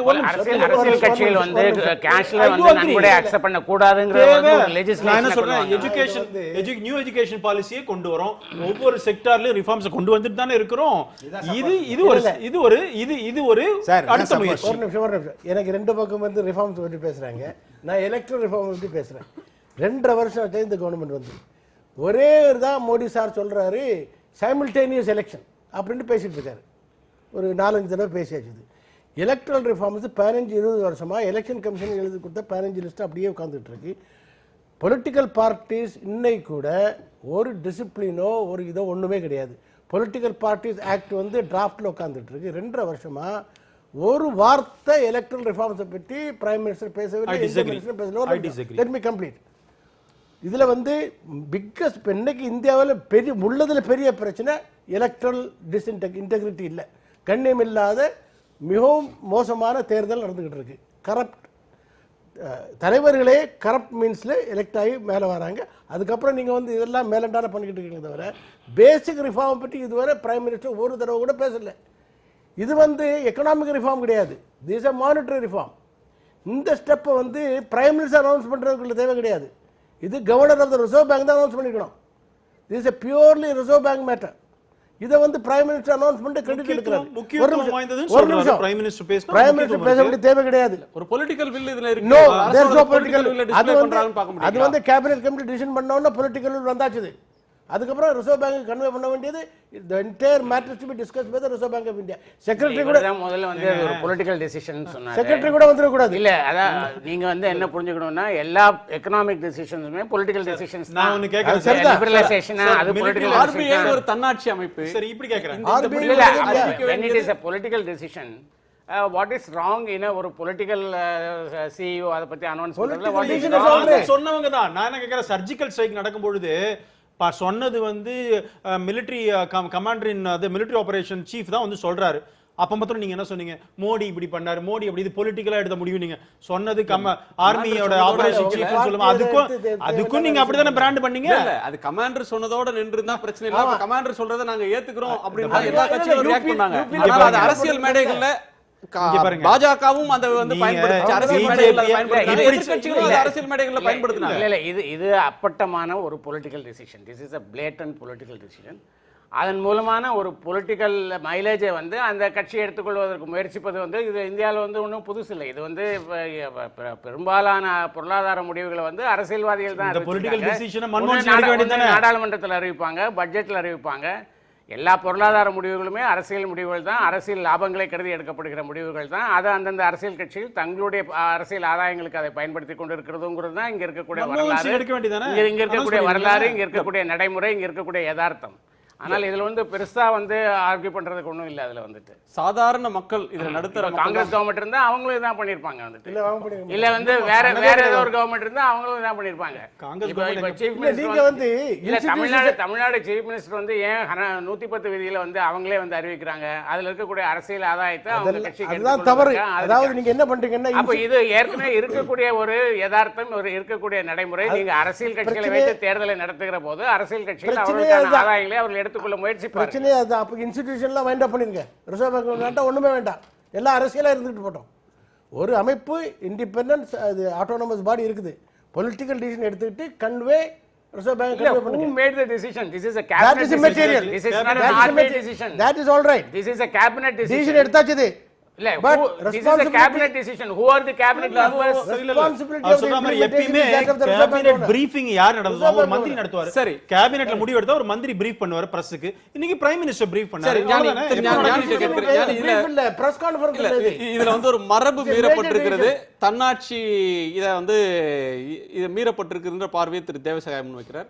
திரு மாலன் வந்து இல்ல, இது வந்து ஒரு அரசியல் முடிவு, அரசியல் தலைமை அறிவிக்கிறது, அதுல ஒன்றும் தவறு இல்லை, அதுல ஆதாயம் கிடைத்தாலும் கிடைக்கும்ன்ற நம்பிக்கையில செய்தாலும் அது தவறு இல்லை, அது எதிராகவும் போலாம். நான் என்ன கேட்கிறேன், இது ஆதாயம்னு ஒண்ணு அந்த ஒரு தலைமை அடையணும்னா கணிசமான தொகையிலான கள்ளப்பணம் இந்த அமௌண்ட்ல, இந்த அக்கௌண்ட்ல, எஸ்டிமேட்டட் அக்கௌண்ட்ல இருந்து வெளியில போகணும், கண்டெடுக்கப்பட்டிருக்கணும். 16 லட்சம் கோடியில சில லட்சம் கோடிகள் 5 லட்சம் கோடி கள்ளப்பணம் வெளியேறி இருக்கிறது, இந்திய சந்தையிலிருந்து இந்திய பொருளாதாரத்திலிருந்து வெளியே போயிருக்கு அப்படின்னு சொன்னாதான் அந்த ஒரு அரசியல் ஆதாயம்ன்றது அந்த கட்சிக்கு வரும். அது போறதுக்கு வாய்ப்பு இருக்கா? அப்படித்தான் அந்த அரசியல் ஆதாயம் அவங்களுக்கு கிடைக்க போதா? இல்லை, அவசியம் இல்லை. அரசியல் ஆதாயத்தை பொறுத்த மட்டும் உங்களுக்கு ஒரு மேக் பிலீவை கிரியேட் பண்றது அரசியல் ஆதாயமா இங்க இருக்கு. இப்போ நம்ப வைப்பதிலே அவ்வளவுதான். இல்ல அரசியல் வந்து ஜனங்கள் வந்து எப்படி ஓட்டு போடுறாங்கன்னா பர்செப்ஷன் தான். ஃபேக்ட்ஸ் பேசிஸ்ல ஓட் போடுறது இல்ல, பெர்செப்ஷன்ஸ் பேசிஸ்ல ஓட் போடுறாங்க. பர்செப்ஷன் பேசிஸ் தான். So all political parties will try to create a perception. Perception தான். அது ஒரு அதான் முயற்சி ஒரு தோற்றத்தை, ஒரு எண்ணத்தை உருவாக்குவதற்கு தான் அரசியல் கட்சி. உதாரணமா நீங்க கேட்டது யதார்த்தத்துக்கு முயலாது. அது வந்து ஃபேக்டின் அடிப்படையில் ஜனங்கள் ஓட்டு போடுவது இல்ல. சரி இல்ல, நீங்க கேட்டபடி எவ்வளவு சதவீத பணம் கள்ளப்பணம் வெளில கண்டுபிடிக்கப்பட்டதுங்கிறது ஒரு 2% கள்ளப்பணம் வெளில வந்தா கூட அது ஒரு பிரம்மாண்டமான வெற்றி போல தான் காட்டப்படும். 20% வந்துச்சுன்னு வச்சுக்கோங்க, இதுக்கு முன்னாடி உலகத்திலே இப்படி நடந்ததே இல்லைன்னு அது ப்ரொஜெக்ட் பண்ணப்படும். அப்படிதான் நடக்கும். ஆனால் எவ்வளவு அசலாக வெளில வருங்கிறத ஒரு 6 மாதம் கழித்து கூட துல்லியமாக கணக்கிட முடியுமாங்கிறது எனக்கு சந்தேகம் தான். இல்லை, ஒரு மாதத்துக்கு முன்னால் பிரைம் மினிஸ்டர் பேசும்போது சொல்கிறாரு 1 லட்சம் கோடி நாங்கள் வந்து இது பண்ணியிருக்கோம், நாங்கள் வந்து பிளாக் மணியில் இவ்வளோ பணம் வந்தது, சப்சிடிஸை விட்டு கொடுத்ததில் இவ்வளோ பணம் வந்தது, எல்லாம் சேர்ந்து 1 லட்சம் கோடியே நாங்கள் வந்து பணமாக கொண்டு வந்திருக்கோம்னு வந்து அவர் சொல்கிறாரு. அது வந்துட்டு அப்போ அது நீங்கள் போய் வெரிஃபை பண்ண போகிறதில்ல, உங்ககிட்ட அதுக்கான மெக்கானிசம் கிடையாது, அவங்களும் அதுக்கான இது கொடுக்க போகிறதில்ல. இல்லை, அப்படி சொல்லும்போது அதனுடைய அதை எதுக்காக அவர் சொல்கிறாருன்னா அதை அவர் பொருளாதார கோணத்தில் சொல்லலை, அதன் மூலம் அரசியல் லாபம் அடைவதற்கான கோணத்தில் தான் அதை அவர் சொல்கிறாரு. அது இங்கே காலங்காலமாக நடந்து கொண்டு இருக்கக்கூடிய ஒரு விஷயம். இப்போ வந்து இந்திரா காந்தி ஏன் வந்து அந்த நேஷனலைசேஷன் போன்ற நடவடிக்கைகளை வந்து அதற்கான கிரெடிட்டை வந்து அவங்க ஏன் எடுத்துக்கிட்டாங்க? இப்போ பங்களாதேஷோட வெற்றியை அதுக்கான கிரெடிட்டை வந்து ஏன் இந்திரா காந்தி எடுத்துக்கிட்டாங்க? அது இங்கே இருக்கக்கூடிய அரசியல் நடைமுறை.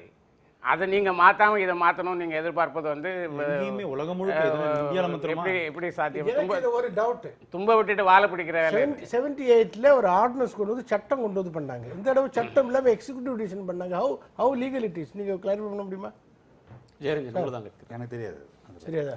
இதுக்கு ஆர்டினன்ஸ் தேவைப்படுறதா எனக்கு தெரியல. ஆர்டினன்ஸ் தேவையில்லை. போன தடவை ஆர்டினன்ஸ் பண்ணாங்க. இல்ல, அப்ப பண்ணிருக்கலாம். ஆனா இதுக்கு ஆர்டினன்ஸ் தேவைப்படுதுன்னு நான் நினைக்கல. இது வந்து ஒரு அட்மினிஸ்ட்ரேட்டிவ் டிசிஷன் தான்.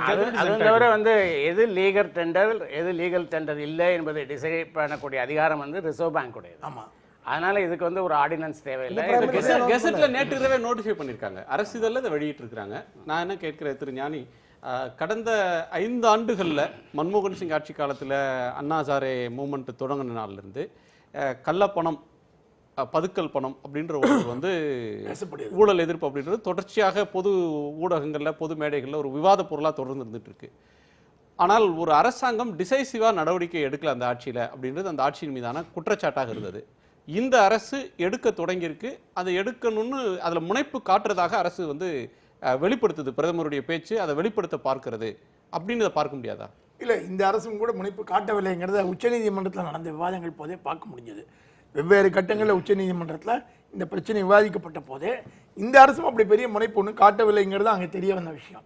ஆனால் மாறாக தொடர்ந்து இந்த அரசு என்ன செய்யுதுன்னு பார்த்தீங்கன்னா, இது இமேஜ் பில்டிங்கில் ரொம்ப ரொம்ப தெளிவாக இருக்கக்கூடிய அரசு. காங்கிரஸ் அரசை விட பிஜேபி இந்த இமேஜ் கான்ஷியஸ், அதுக்காக திட்டமிட்டு வேலை செய்யக்கூடிய ஒரு அணுகுமுறை உள்ள அரசு. மக்களும் அறிவார்ந்தவர்கள் தானே. நீங்க இமேஜ் வந்து ஒரு போலியாக கட்டமைச்சிட முடியாது. மக்கள் எல்லா மக்களும் இது பண்ணிட முடியுமா? மக்கள் அறிவார்ந்தவர்கள் வந்து பொதுவாக நமக்கு மக்கள் மீது இருக்கிற நம்பிக்கையின் அடிப்படையில் சொல்றோம்.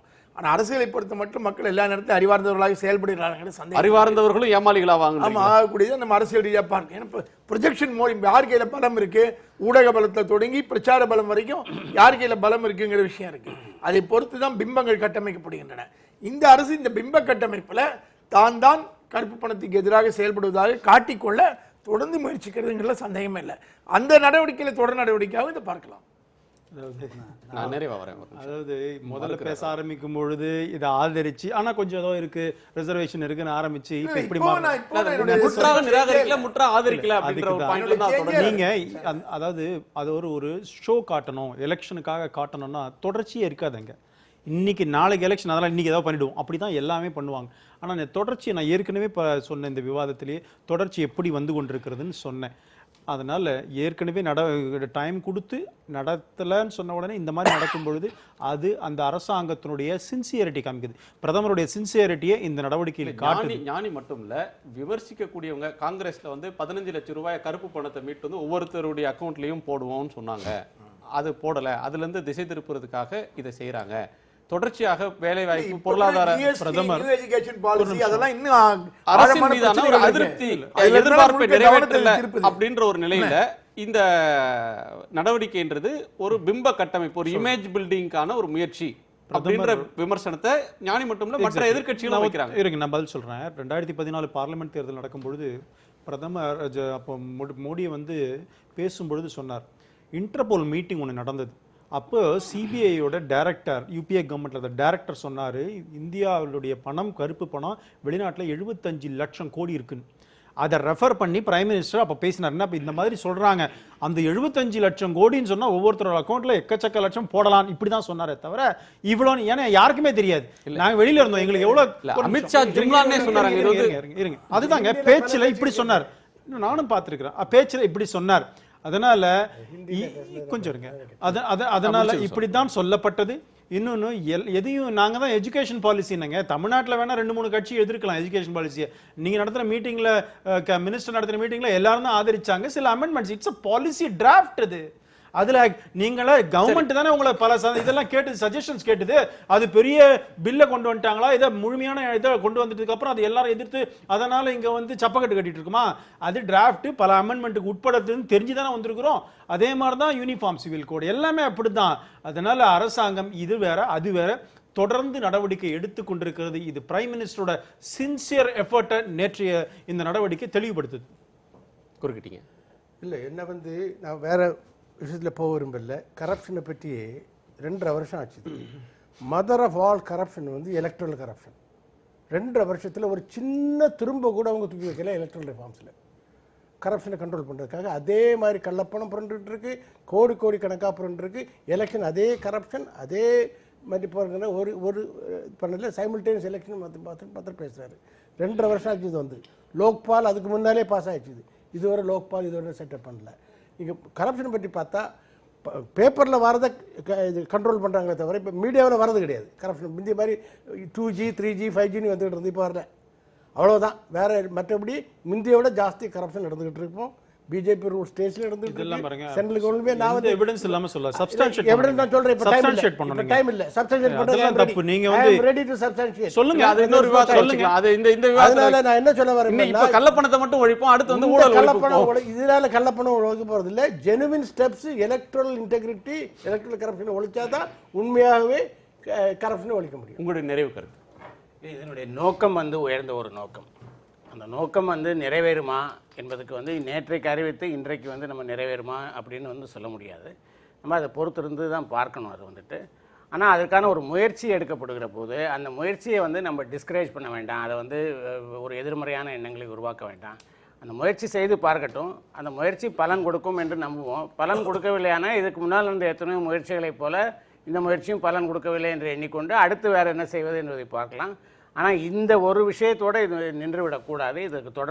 இதுக்கு தொடர்ச்சியாக வேறு சில நடவடிக்கைகளும் தேவை. அதை குறித்தும் அரசாங்கமும் பொருளாதார வல்லுநர்களும் நிறைய சிந்தித்திருப்பார்கள் என்று நினைக்கிறேன். சிந்திக்கலைன்னா அதை சிந்திக்க வைக்க வேண்டியது நம்முடைய கடமை. நோக்கம் நல்ல நோக்கம், முயற்சி நல்ல முயற்சி, இதை குறை கூற வேணாம்னு சொல்றீங்க. ஆனால் நோக்கம், அதாவது அனுமானங்களின் பேரில் குறை சொல்ல வேண்டாம். அதை வந்து செய்து பார்க்கட்டும். நடந்தா அது வந்து வரவேற்போம், நடக்கலைன்னா அது வந்து விமர்சிக்கலாம். இதற்கான நோக்கமே கள்ளப்பணத்தை கொண்டு வர்றது இல்ல அப்படின்னு ஒருத்தர் வந்து அதுல குறை காண்றதுக்கு ஒண்ணுமே இல்ல. இல்ல பி சிதம்பரமே அவரோட பேட்டியில சொல்லி அதுதான் நோக்கமாக இருந்தால் மகிழ்ச்சி.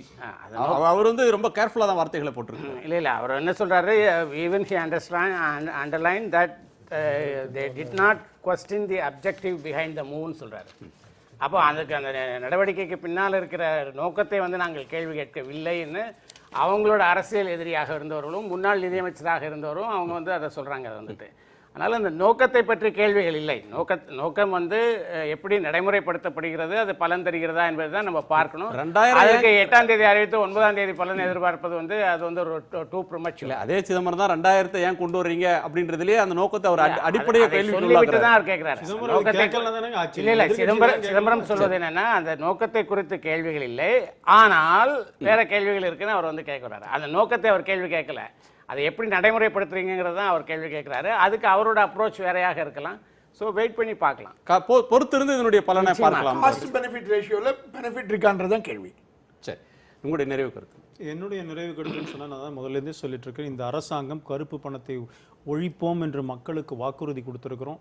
அதோட சின்சியர் தொடர்ச்சியான எஃபர்ட்டில் இது ஒன்றே தவிர இது மாத்திரம் நம்பர் 1 முயற்சி கிடையாது. இது தொடர்ச்சியாக பல முயற்சிகளை செய்து இது ஒரு முயற்சி, சின்சியரான எஃபர்ட். எங்களுக்கு நம்பிக்கை இருக்கிறது, நாட்டு மக்கள் நம்புகிறாங்க பிரதமர் மோடியை.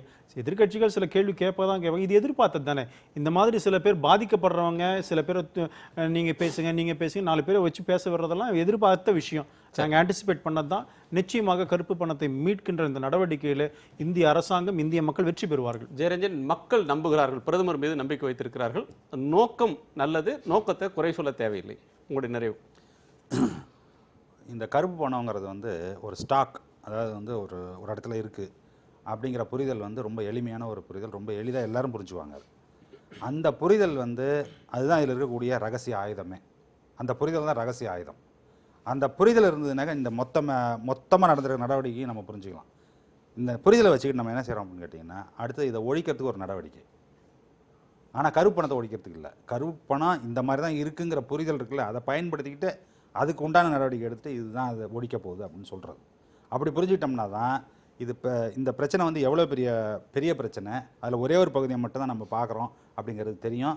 அதனுடைய அரசியலும் அப்போ தான் புரியுங்கிறது தான் என்னுடைய நிலைப்பாடு. ஜெயரஞ்சன், இது நிழல் யுத்தம், மாயமான் வேட்டை அப்படின்ற சொல்லாத சொற்களில் சொல்கிறார். அவர் வந்து அப்படி மட்டும் சொல்லலை. அவர் அது கருப்பு பணம் என்பது ஒற்றை பரிமாணத்தோடு இல்லை, அது பல பரிமாணங்களோடு இருக்குது. எல்லா பரிமாணங்களையும் தொடாமல் அதை ஒழிக்க முடியாதுன்னு சொல்கிறாரு. நான் புரிஞ்சுக்கிறேன். மிக்க நன்றி. பல்வேறு விஷயங்களை கடந்த 2 மணி நேரமாக பேசியிருக்கிறோம். அதற்கிடையில் தஞ்சாவூரில் பேங்க் ஆஃப் பரோடாவில் பெரும் பணம் பறக்கும் படையினரால் பறிமுதல் செய்யப்பட்டதுன்னு பேசினோம். அது பேங்க் ஆஃப் பரோடாவுக்கு சொந்தமான 2000 ரூபாய் தாள்கள் அப்படின்னு தெரிய வந்திருக்கிறது. பல்வேறு ஆழமான விஷயங்களை அரங்கு வந்து பகிர்ந்து கொண்டீங்க. உங்கள் அனைவருக்கும் நன்றி. மீண்டும் சந்திப்போம். இது காலத்தின் குரல், திக்கெட்டும் பரவட்டும்.